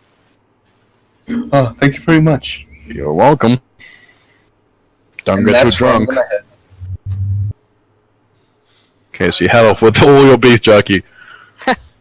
By the way, anybody who bought like all that meat, your pack is now. By the way, anybody who bought meat, anybody who bought like the huge amount of meat, aside from Bob because his pack is big enough, the rest of your packs are completely full. Anybody who bought the premium meat, Okay. it's just full of meat now. I will ask the innkeeper how much for a night. Okay, and the guy goes, and this is Ogden asking you, isn't it? Yes. He goes, you look like you can handle yourself, so I'll just place you in the front room. That'll be 1 gold a night. Okay. I'll give him Better prices in the city, that's for sure. I will give him 1 gold to stay the night. Yeah, so if you're looking for work as well, to make up for that gold, I'd advise seeing the elder. He seems to have some sort of problem around here. Last I heard it was goblins. Okay. They don't bother me though. I will mean, go in who because would? And he flexes one of his muscles, and he looks very strong. Can I walk in on that? You do. I'll go and rest because I'm very tired from the previous night, having to get up and just run. So you take your room. The room has 2 beds in it, and you rest in your bed. So you begin sleeping. Can I roll something to see if this guy's my son or not? Okay, roll. Roll an intelligence check.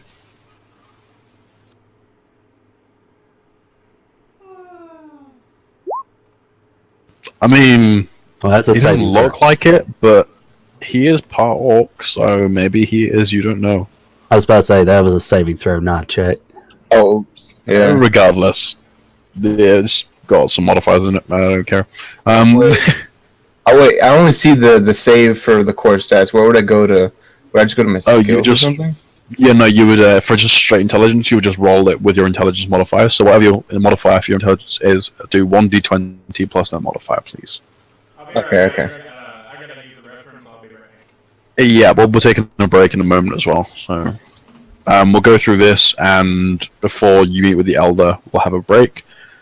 You guys will meet with the Elder and face whatever problems lie ahead. Okay, so I'm gonna question this guy. Did you know your father? He looks at you and goes, I'm sorry, who are you? I'm Bob. Okay, nice to meet you, Bob. I'm looking for my lost kids. My dad's kind of a minotaur, and he like kind of reveals underneath his apron 2 very furry legs. Oh, okay. I'm not exactly your son or anything, so I won't go asking me. Bob looks really I sad. heard in the far north, though, there's some sort of orc community. That might be a way for you to get into that. I don't know. I'm not part of it. Okay, thank you. I appreciate it. Yeah, good luck. I'm gonna reach out to shake his hand. He doesn't shake. He's a bit busy, mate. Oh, okay. Well, then I'm gonna head back out and just mosey about. So I'm just looking at the chat. Belra, son, what is drunk AF? Yes, you are, Belra. Yes, you are. Bob needs a little time to think. Yeah. I'd like to. Turn into a teenage girl when I'm drunk. I'd like to go look for a clothier if I could. Like, Yeah, would that be Taylor. investigation? Taylor, yeah. Clovia. Jeez, we're not on the word capsule. Sorry. Clovia. Clovia. She wants a real fancy cape. Would that just be an investigation? Or yeah, be an investigation check around the town, or you can ask somebody. Eh. But before we do that, we're going to take a quick break. We are, okay. I'll meet you back here in 10 minutes, or I'm keeping that. I'll meet you back here at 5 past. Meet you back here at 5 past. So yeah, you can keep that throw for now, and we'll get back to it in a moment. Yep. So for now, we're going to take a quick break, and we'll be back shortly.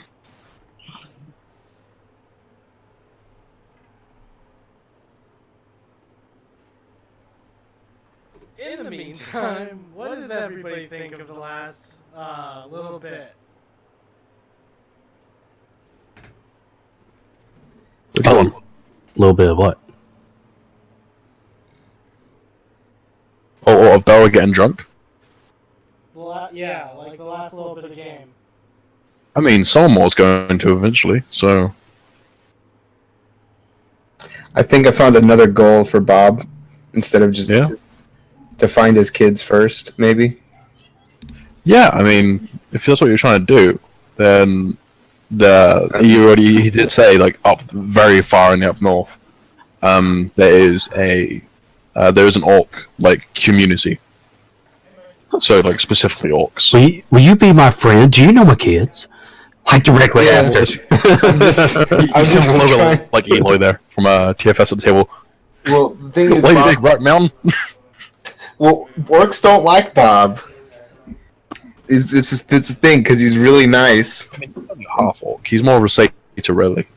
This bartender. Yeah, I thought he said it was half orc. I'm like, oh, I need to ask him. Yeah, he's a half orc. He's a half orc satyr mix. That's pretty neat. It is pretty neat. It's a conversation point for some of his customers. But as for the orc community, that's like I said, it's risky for Bob because he used to be like an orc, and then he kind of disowned that kind of stuff. And he wants to go no chat with one humans. really remember him at this point, but the way he acts is probably a little bit out of place. Oh yeah, definitely. But yeah, I'm just. I think his main fear is like if he goes talk to other orcs, they're gonna beat him up. yeah, Because probably. he's also. Wait, I'm gonna go get a glass for some of my drink and go to Loz. So I'll see you in a bit.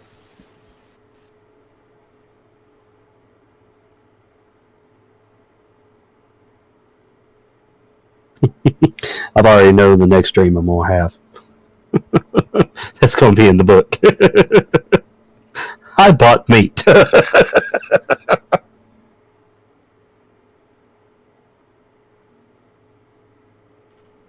Hey, that's better than pulling meat.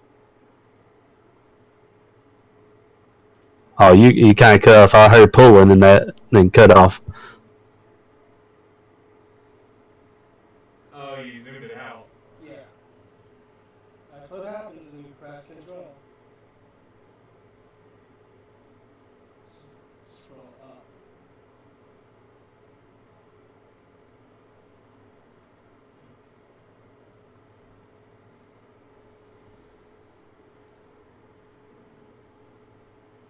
The only bad thing about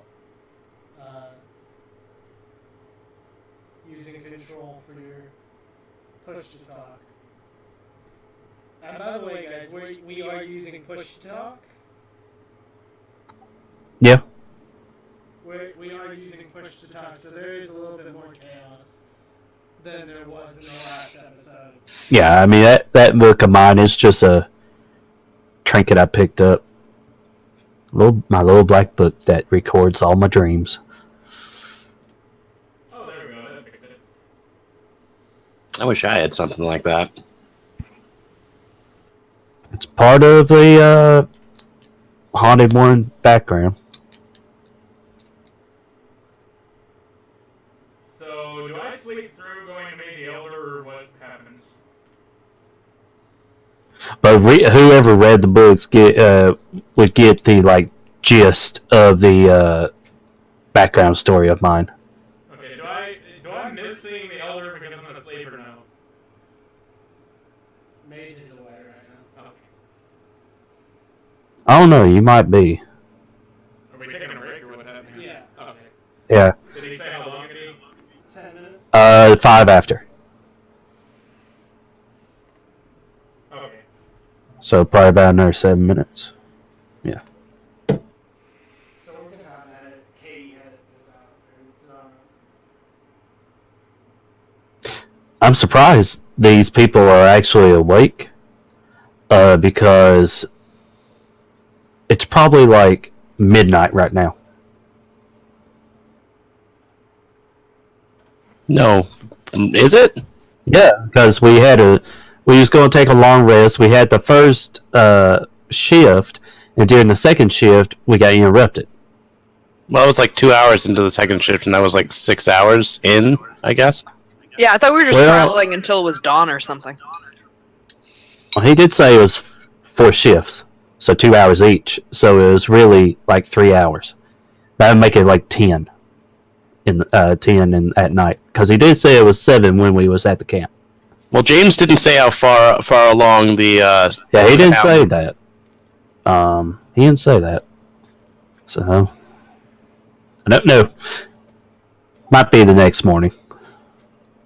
Us traveling, I suppose. I'm glad we're doing this fairly early because I still gotta cook supper. I cooked before even starting this. Oh yeah, I had stuff prepared. I just threw it in a crock pot and it's simmering right now. I would have done that except for it's chili, so it's kind of an active cooking thing. Crock pot chili's good. I've got. This stuff is like you basically pour it out of a pouch in boiling water and let it soften, and you add brown ground beef to it, and it's done. I've got so much D&D set up for this week. I've got a group tomorrow that I DM. I've got Thursday off, but Friday I've got a Tumor Annihilation group that I'm DMing, just first session. And then Saturday I've got my Saturday group to DM, and then Sunday I've got a real life group to DM, and then I've got play as a character in like the evening to the late night on Sunday. A lot of D&D this week. Right. And hey, anytime that you guys have free, just let us know, because I mean we can always work around schedules if we have to or whatever, you know.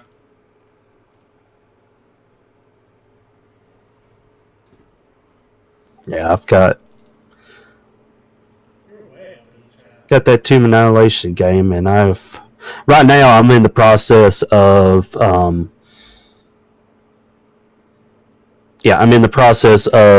converting the Lich Queen's Beloved to 5th edition. And What's that exactly? The Lich Queen's Beloved. Think of a Sararak, but worse. Oh, well, that's not good. If you play in older editions, do you know of the Gith? Yeah, I know the guess. Gith Yonki and Gith Zeri. That's who the Lich Queen is.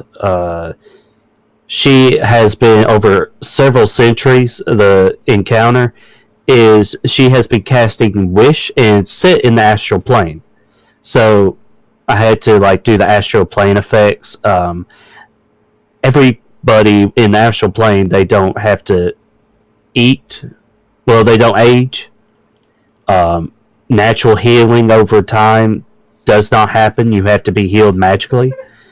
Everybody has the haste effect, but the haste can only be used with spells or spell-like abilities, like with items that do a spell, or using anything with a spell on the item. Really?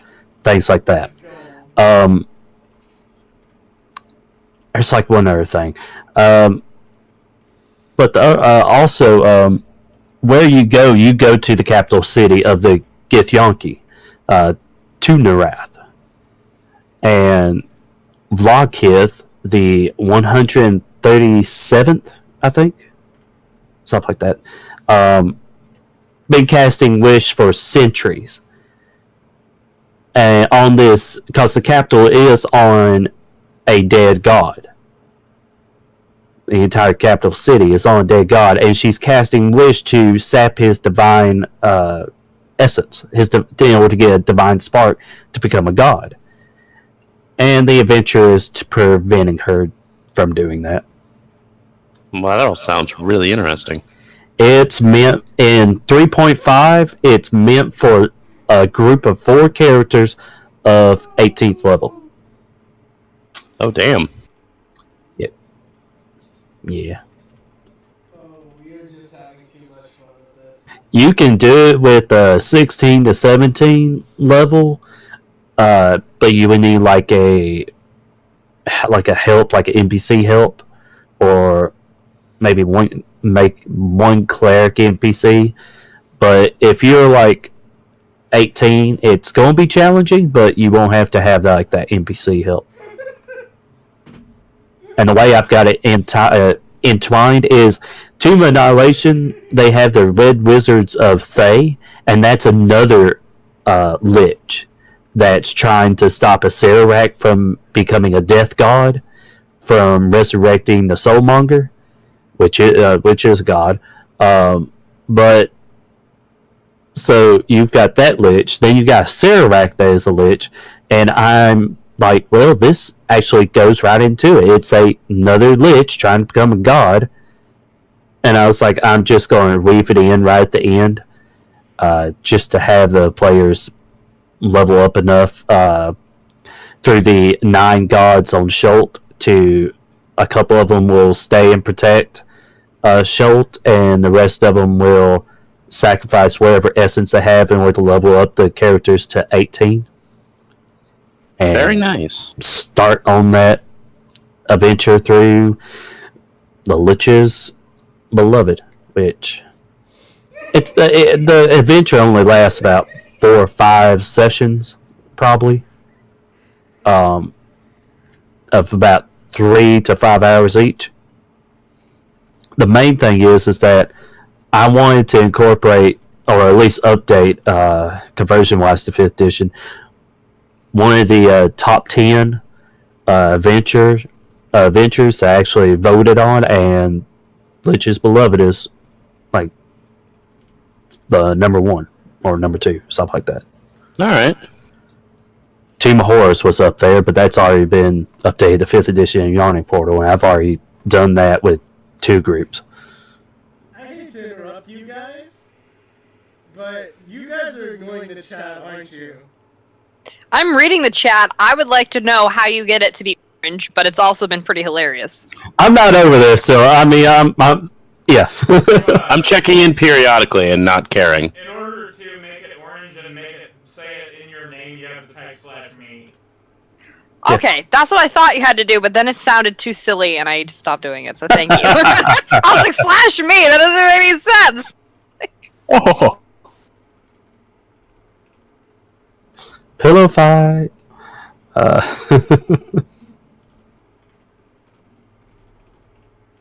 you were having a pillow fight without me? That means I get you get negative inspiration.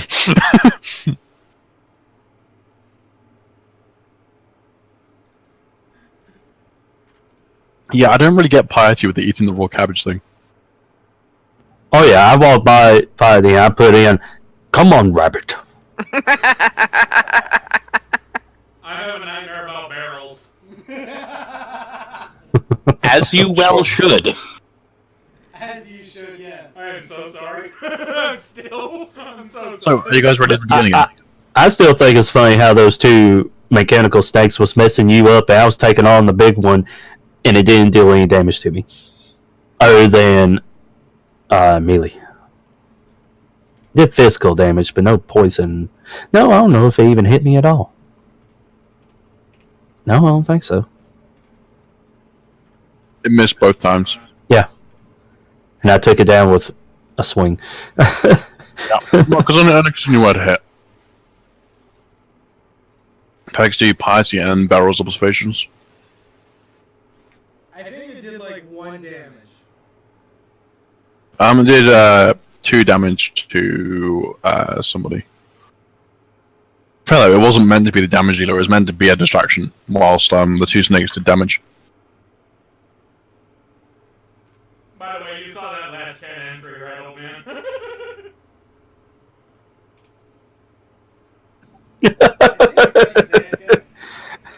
I see it, but I don't know it. I see the fabled pipe dream.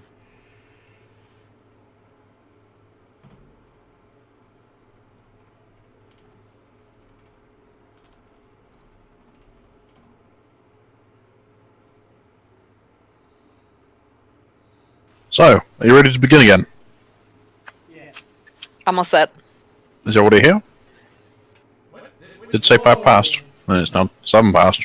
Whoa! You can't hold button. You can't do stuff on Okay, so anybody who isn't here, should be here. And if anybody isn't here, then we're carrying on without them. So, you, old man, Piety and Fenris begin heading towards. Start heading towards the blacksmith / elder of the town, and you come across a kind of fiery-haired, but kind of weary-looking fellow holding a hammer and tongs. I think Bob is the only one that's not here. We was wondering how during the break, how long was it travel? It's morning time, correct? Yeah, and you left at about like midnight. So yeah, 6 that's hours what I was travel. I was telling the group, I was like, I'm surprised these guys are still up at nighttime. I was like, but he didn't tell us how long we traveled, so I was just wondering. Around about 6. I did say it was night, and then it was morning. So that's Yeah. I think Yeah. Bob is the only one that we're missing. Yeah. But regardless, Bob is doing whatever Bob does. He's still trying to make a friend. We've been having a pillow fight while you were gone. Sure. If you read through the chat, you'll see some very funny things. Yeah. But as we approach, we're starting, right? Oh yeah, we are starting. I go up and I'm like, excuse me, are you who they call the elder? And he looks at you and strokes his like kind of gingery, like fine beard. He goes, I am the elder. What is it you require? Oh, good. I was told by a young lad that I wanted to ask a few questions. What do you know of the ruins? I suppose west of here. Ruins? Boys come from ruins? Yes. We woke up in slime. It's been a while since I would have thought this would come up. It's been years. And he goes inside and grabs a large scroll. He goes, is this for you? Oh. Thank you for paper. And you hold it, and it's an old gnarled scroll. And it reads, it seems ancient and magical. There's some heroes coming around here. I suggest that you help us out. We are in a little bit of a pickle, and we could really use some help. Oh, From fine heroes much as yourselves. Oh, what kind of pickle? Goblins, mainly. Can I eat them? Coming in and... Are the goblins the pickle? Yeah, they're a problem right here. They are the pickle, so I can eat them. If you want to, I guess. But nah, they've been coming around and stealing our crops and stealing our money. I never had goblin pickle.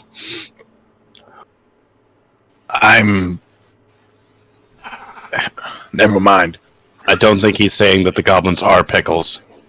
It's like No. Oh, I know, but old man sees it that way. yeah. No, that's Fenris talking to old man.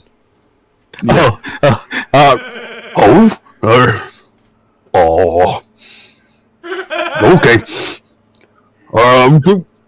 Which way would you say their camp is?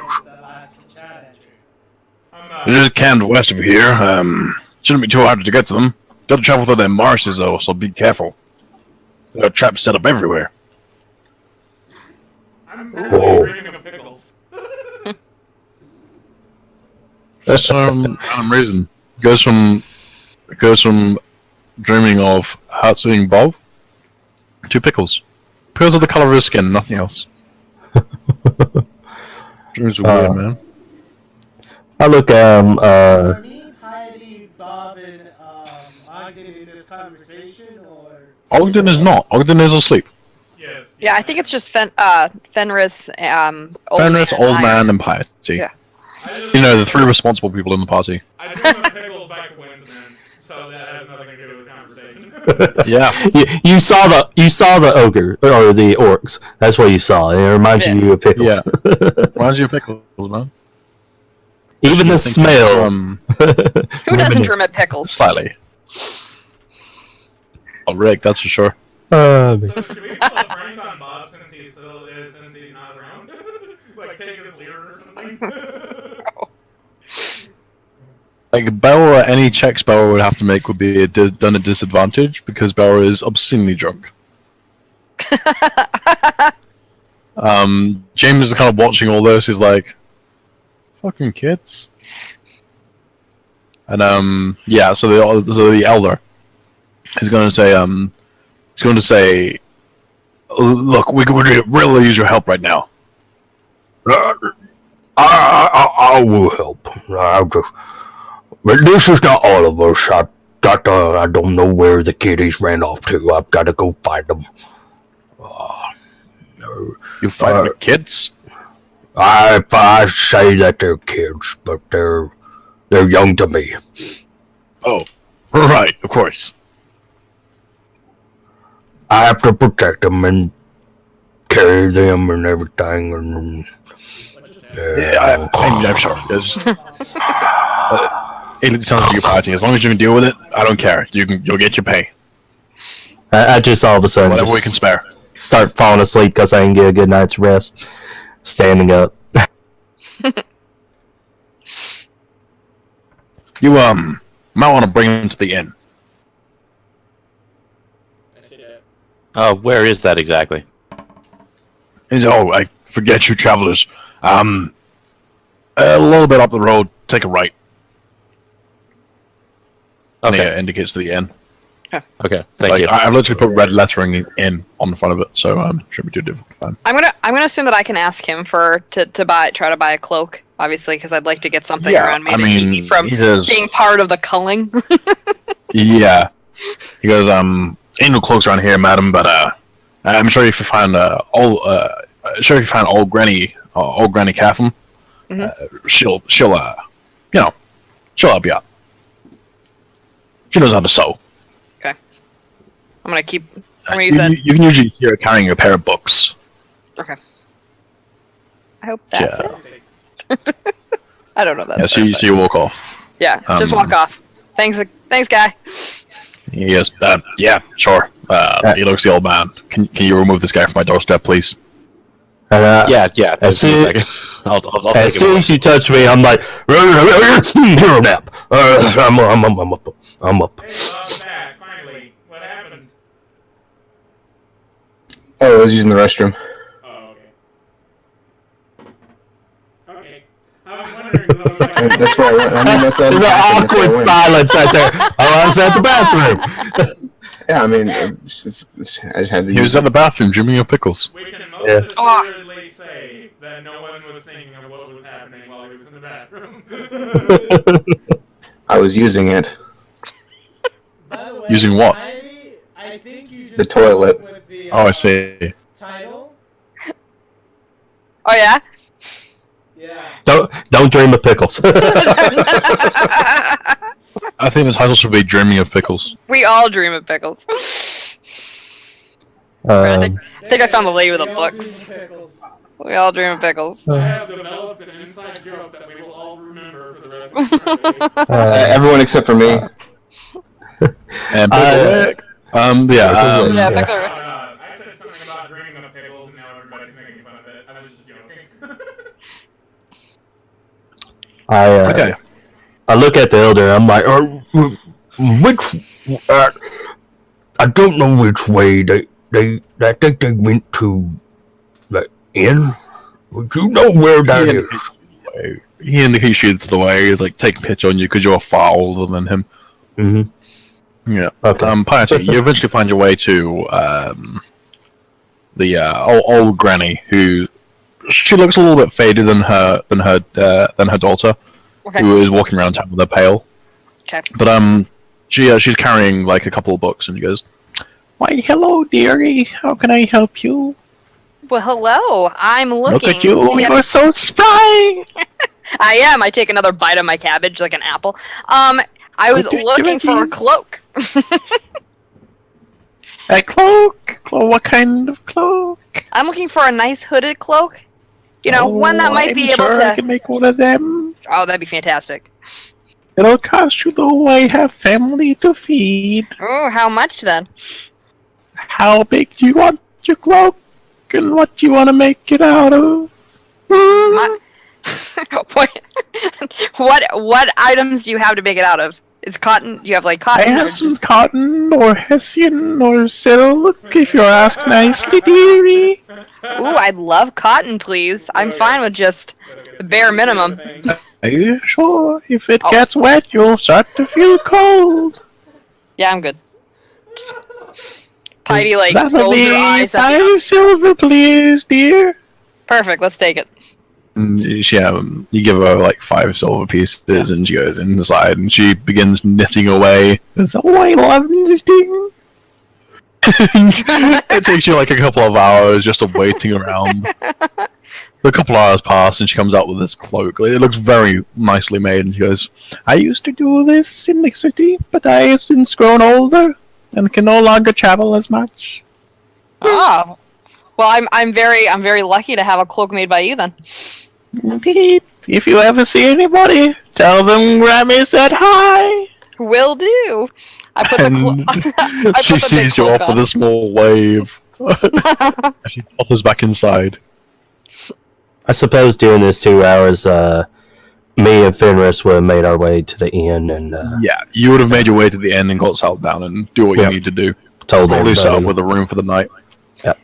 I'm gonna put the cloak on at this point, and I feel obviously Piety feels a lot better now that she's able to kind of like hide Yeah. that she's a tiefling You at this see point. on like the on the collar of the cloak, just inside, so you can conceal it. Yep.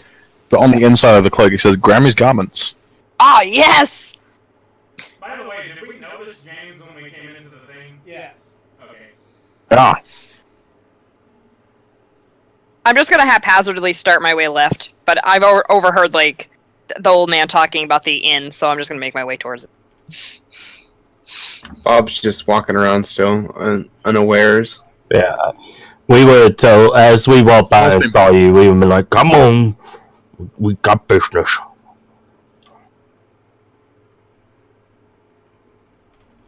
dead men, asleep men don't throw stairs. Go back to bed. And then I go back. I wake up Yeah. just briefly because I hear her hitting on him, and I'm like, go to bed, Delbra. oh, yeah. James chuckles and goes, "Yeah, when you're more sober, lass." 23. He looks a little bit blushy, but he's like, "I am way too old for you." And when you're more sober. Oh my god, we're gonna have a tiefling elf. All right. Wait, so does anything happen to Bob or anything happen while he's walking around? No, you just walk around. Alright. Any interesting faces that could be potential friends? Do you see a map maker kind of scrolling away on a drawing board nearby? And in the meantime, James looks at you, Bella, and he goes, "You fucking lightweight," and he just starts keeps drinking. Can I go talk to the map maker? Do you have legs? Oh, you know what? Yeah, I can. I'm gonna go talk to the map maker. This is all sorry. Something I want to say to you guys.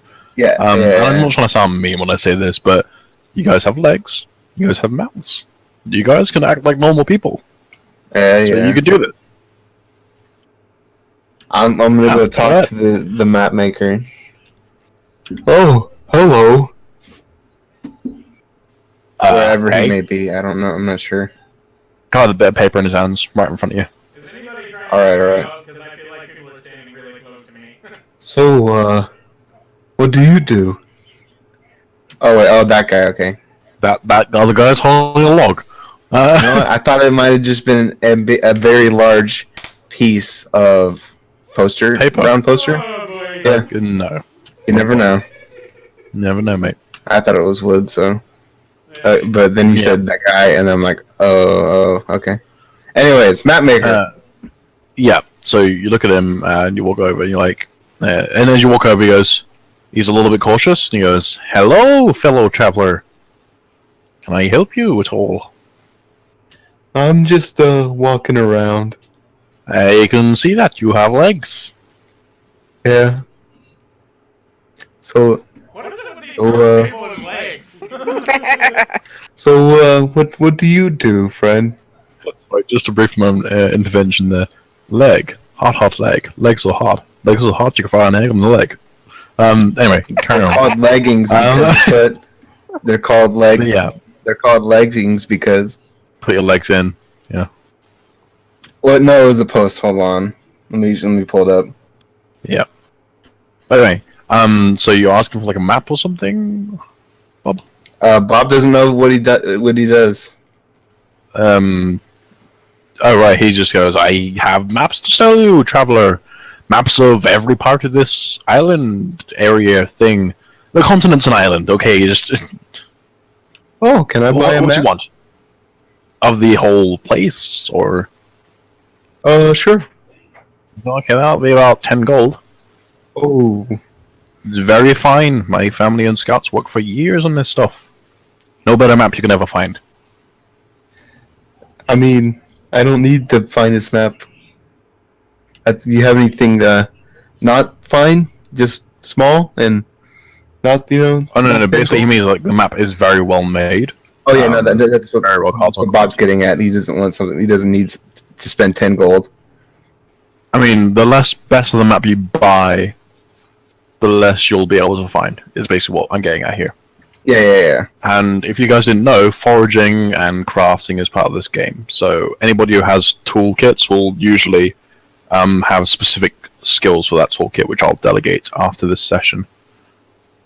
As I intend for crafting to be a part of this game. Okay. Is there any way you could charge a little lower? Maybe 8 or 9? You can make a persuasion check. Yeah, Bob, your persuasion rolls just the. Oh! I said that. That is a burn. I still dream of you not being very persuasive. Same. Look, He tried to I tell can- us all of he was the overseer. I can tell you're an honest traveler, so I'll give you it for 8 gold. That is the lowest I'll go. Thank you so much. I appreciate your kindness. Yeah, I'm sure. Just take the map and the fuck off. I give him the 8 gold. And He's obviously just in this for the paycheck. well, Bob's very oblivious, so he's going to try to shake his hand. Yeah, I know. He's gonna say, "Sorry, kid, got my hands full." He pulled out another map. Oh, okay. And then he's going to walk back to the inn. Wanna be all by himself. Yeah, I'm going to go back to the inn. Yeah. Hey, guys, I've got a map. What? Remember to minus 8 gold off your current coin pouch. Oh, I did. I had 48, now I have 40. Yep. And obviously make sure to write in your inventory one fine continental map. There you go. I'm dreaming of metal snakes, and they are terrifying.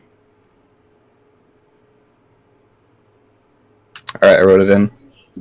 Okay. Is everybody renting a room? Snake solid.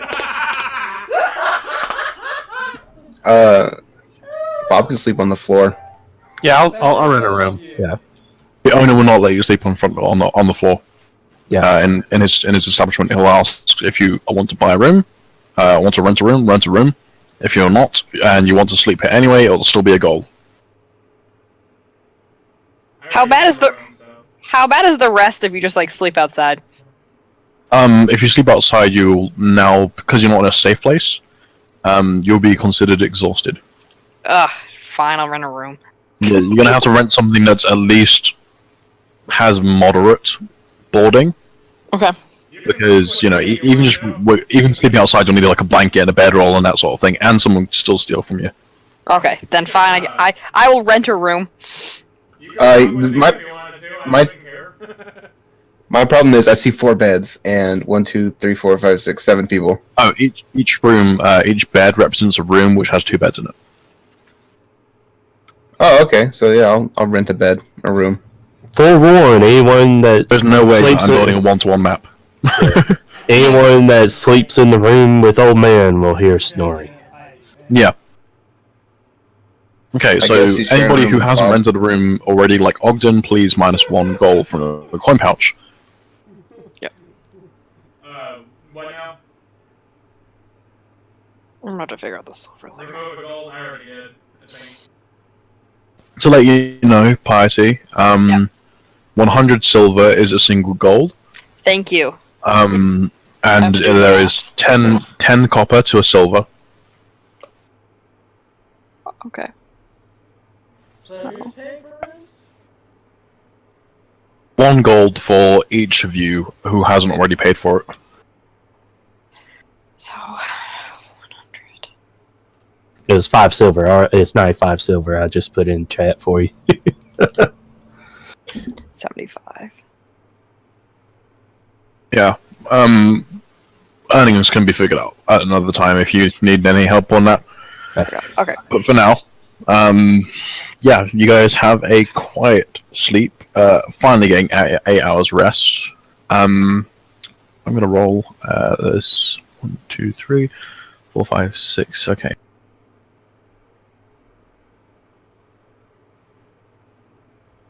Okay. Old man, Mm. can you make me a perception check, please? My own snoring wakes me up. Just like a perception check, like before you go, like whilst you're resting, and you have like get up in the middle of the night sort of thing. 6. Yeah, you didn't notice anything, and Okay. you go back to sleep quite nicely, and you rest, as does everybody else here, and you awaken. And everybody goes downstairs to the smell of cooking. And the half-orc, half-satyr bartender is kind of cooking away on this grill of his, whilst James kind of sits at the bar eating breakfast. He goes, "Morning." As the guy goes, "Okay, you guys paid for your rooms. Is it breakfast now? What do you want?" "We serve breakfast here at the Younger Reaver." What breakfast do you have? "What breakfast do you want?" I don't know. Oh my god. Bob is like the most precious and / useless person in the party. I mean, he is precious, but he has 2 kids and he's gone through a divorce. Yeah. That is for a reason. It has deer sausage. He gives you deer sausage. Yay. Like just the sausage, like you just want meat. I also asked if he has any carrots. Yeah, so he's able to serve you a plethora of vegetables from the surrounding parts, as well as deer or beef, but he doesn't go anything beyond that. Okay. Do you have an orc? Dude, does he have eggs? He does not have eggs. Darn it. I'll just have sausage and some vegetables then. Okay, so it gives you some like roasted vegetables, and they're actually quite nice. Specifically some like roasted walnuts, which are kind of wrapped and basted around with this animal fat to like crust them up. Do you have an orc-sized bowl of oatmeal? He can give you oatmeal. Yeah, I mean, he was asking. like he can. Yeah, sure. He needs a lot of oatmeal. goes. I mean, if oatmeal is what you want, I asked him if he has water. he looks at you with a blank stare. Just water. Yeah. Yes, I have water, and goes and gets some water. I wake at least in the morning. I'm still asleep, but as I start smelling sausage, I wake up and I'm like, goblin pickle. Oh, And you hear from like the bar. Nope, don't have any of those. I want a goblin pickle. Apparently, Belra is a carnivorous elf. I thought elves were vegetarians. No. Wow, that's racist. Good. Elves eat voraciously. What they wish, I'm like also humans. human in the game, so obviously there's going to be some species bias. Also, Yeah, well. I'd just like to point out, everybody assumes I'm an elf. I'm a half-elf, people. To be fair, Literally it's half-elf. a little bit difficult to tell. Like, yeah. you have the pointy ears. That's a dead Seriously, giveaway. Your character icon completely betrays what you're trying to portray there. It betrays what you portray. You know? It does look more elven than half-elven. Half-elves usually have a bit of roundness to their ears. But It does look... I can tell you're half-elf, but only because I'm very good at telling that sort of thing. while I see while I walk in, I'm like, Everyone I spoke with Piety and Fenris, we spoke with the Elder, and they was wondering if we couldn't help them with the problem of goblins. I got indigestion. Yeah, sure. But yeah, Old Man asks that to you. How do the rest of you react to that? Oh, so we're James says... James goes, literally not my problem right now, mate. Oh, so we're just gonna ask them to leave? Oh my god.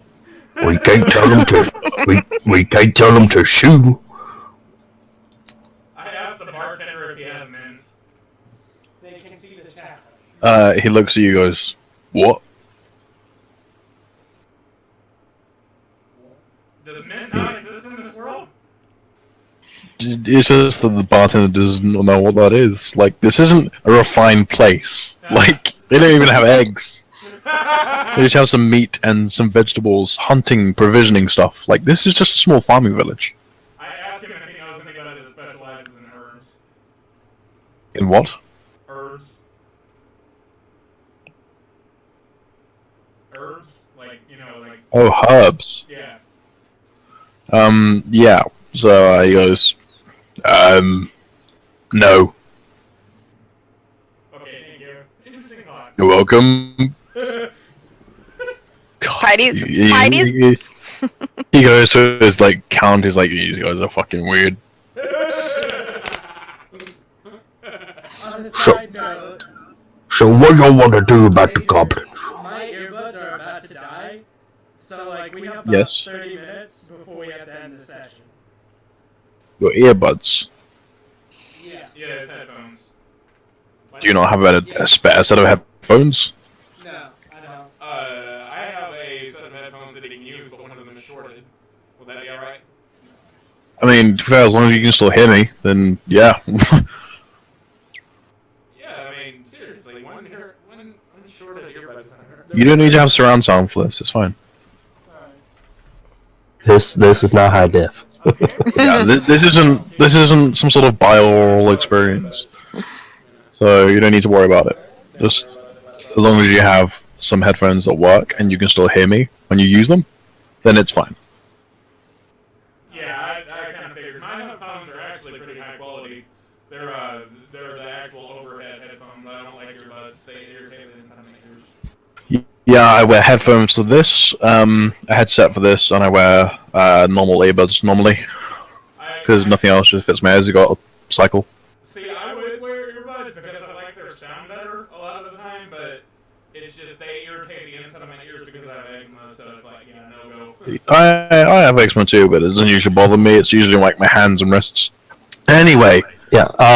do you guys accept to go on the Goblin Quest? As I was asking, I noticed, at least Old Man noticed that everybody else was kind of preoccupied and not paying attention, and James was, he said he did say he was old, but young enough to where it can't be counted to Ogden, and I was like, Yeah. I look at him, I was like, Well, I see that one of you actually listened.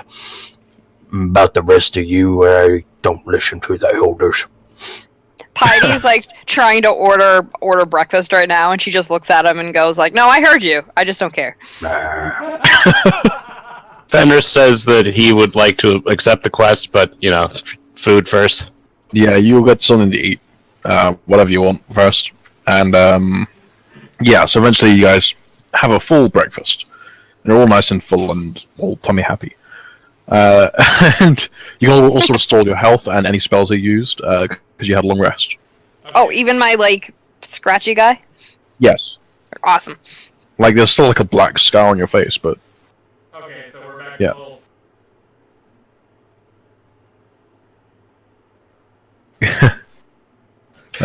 just So we're poor gonna go Ogden talk has to- no idea. Yeah. So we're gonna go talk to the goblins now. Yeah, if you want to go talk to them, like, Sure. I don't think talk is the correct verb to use here. No, I'm Why just saying not? this now.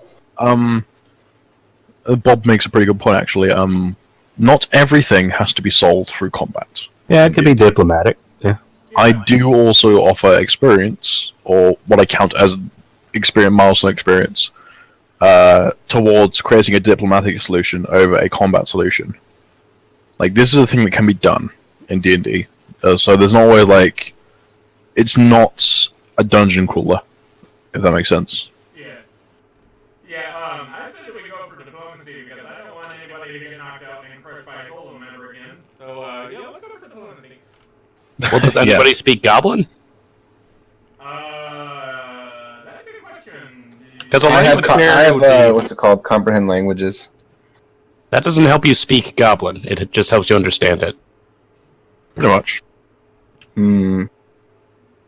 So, how would we even speak to the goblins? Can we talk to the townspeople, ask them if anybody knows goblin? No one here will know Goblin. Okay, so... That's just something. Like, most of these people are human or half elven.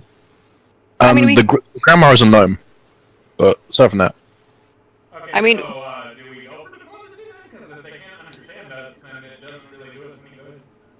I mean, we try I'm to sure- investigate another alternative if we go towards them and investigate around it. I'm sure they'll be able to tell an act of kindness. Maybe if whoever rolls good enough. actually, I believe Bob and Old Man and Fenris can roll me history checks.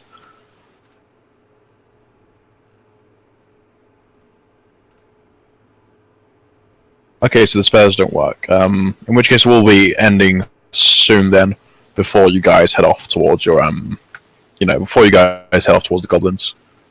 We'll probably end it just as you meet them, if that's okay with you. Fenris, just about passed check. Fenris, you know that the goblins are very avaricious creatures, and typically will often only go after that which can offer them a good deal. Okay. Or more money, basically. All goblins are assessed with gold and boxes, and that's pretty much it. All we have to do is offer them boxes, guys. It's so simple.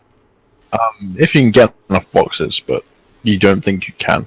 Like, boxes are a very rare currency. Like, in terms of storage containment, a lot of people are already using their storage containment.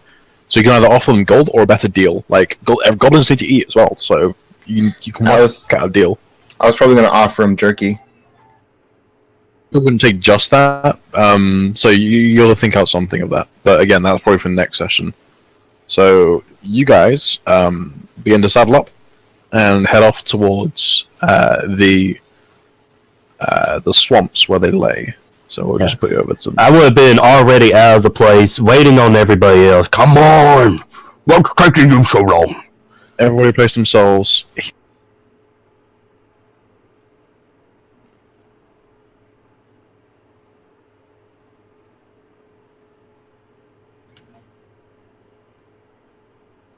Generally about just here. Can you guys see everything, or is this fog of war currently? We can No, see it. Yeah, I can see. Yeah, good. I There was should be zoomed down fog to of war see. for this area because it's daytime currently. Yeah. We just won't have our names. Yeah, it's fine. Like, for now, it's the end of the session, so I can gather them in a moment. and I can do it for the next session once we've finished. So let's all quickly place you guys. We're missing somebody, aren't we? Barrow?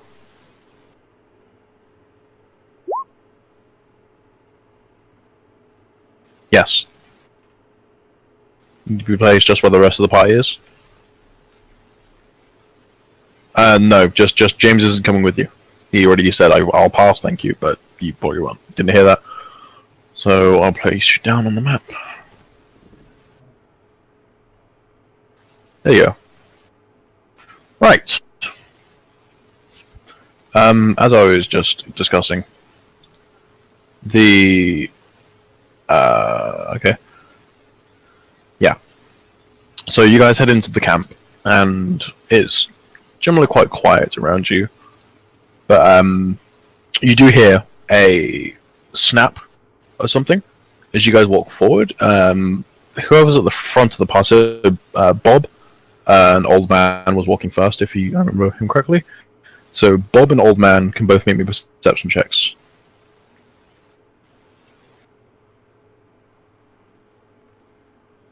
Ooh, look at that! Okay. Hey, Hey, we both got crits too. It's not at an advantage, so unfortunately you didn't get your crits. So both you got 19, but that's more than enough. You see loads of tiny tripwires are around here, spread between these these brown kind of pods. And they kind of spread across the area, like almost trapping the area in like a giant booby trap. So you need to avoid this, and as you enter, what do you guys do? Do you try to call out to like communicate with anything, or you can make yourselves known, or you can try to sneak ahead, or you can just move through the area? Just trying to speak with Beast and plants. I just want to talk to the plants to actually say that we mean no harm. We're just traveling through. Which plant are you talking to? Any plants? Just the swamp plants nearby. Just in case. Yeah, and they rustle in like a sort of communication to each other and stop. Okay. I'm gonna call out, hello? Okay. We're friends. You And while he's doing this, he's actually doing it towards the direction of one of my spirits, and my spirit's like, "Can you see me?" I'm like, No, he can't see you. the spirit's just like, yeah, he's cool. Yeah. So you say this, and ahead of you, a large spider kind of burrows its way out of some form of undergrowth, and it's just about this big. I've outlined it in red so to show it's a potential hostile target, and on the back of it is a goblin, and they walk towards you. Bob is very afraid because of the spider. The spider's huge. It's probably just as big as you. Yeah, And Bob's the afraid goblin's of running on it. He's afraid of normal spiders, so. And it heads over towards you, and the goblin guy, it's speaking in goblin, something in goblin, and it points at you, old man. It points at you, Bob, and it kind of goes, yeah. You can make intelligence checks to understand what it's saying. Wait, can I just cast Uncomprehend Language? Yeah, you can if you want. I just want you say intelligence. Yeah, intelligence or a comprehends language item. Let's see here. I'll just roll D20. Okay. That's okay. So basically, you can tell that what it is saying. It is saying you are trespassing on our lands. What do you want? I'm gonna point. I'm gonna point to the goblin. I'm gonna point to me, and then I'm gonna do the whole shaking hands thing, and then I'm gonna. So an indication of friendship. That'll be a performance check, please. Wait, I'm not done. And then I'm going to pull out a little bit of gold. Oh, okay. So that'll be a performance check with advantage. Both of them are ones. Yeah. Oh, that was close. Yeah. So you managed to communicate, we are here, and because you pull out a bit of gold, you're saying we are here for a trade. And the goblin grins and goes, and is basically saying, Master Morguk will be pleased at your presence. He goes, follow me. It's dangerous round tripwire. We don't want you little ones to die. And He's happy with us. That is like Asian talk right there. I mean, subtitles are, hey, how she was all that. Yeah, like, subtitles, I'm gonna bro. turn to the group. He's like, he's happy we're here, and he's leading us to the other goblins. Oh, no. And Dean's like, kind of just snaps his mandibles, like, and just, like, off down the swamp. It seems to be annoyed that it didn't get to eat you. Oh, man. And, I'm pretty sure it tastes bad anyways. We're going to end that for today. I'm sure the spiders don't care. We're going to end the session for today.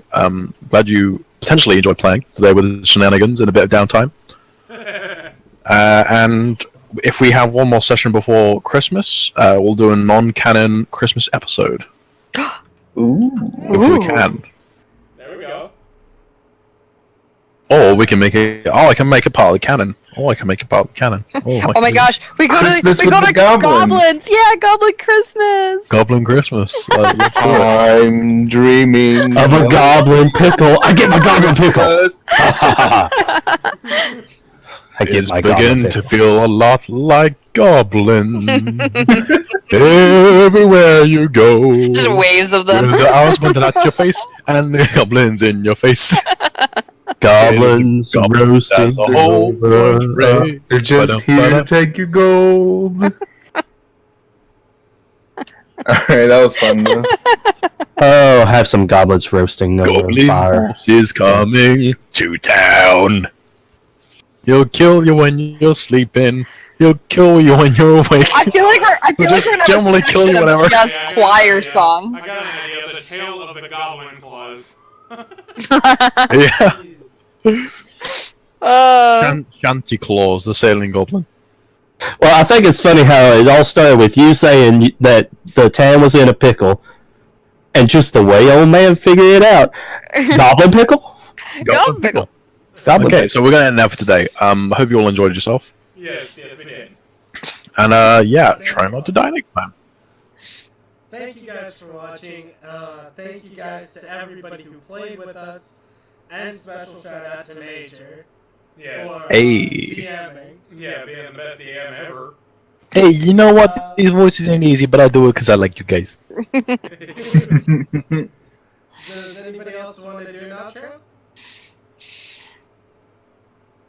Old Like man and wants subscribe. Old man wants a goblin pickle.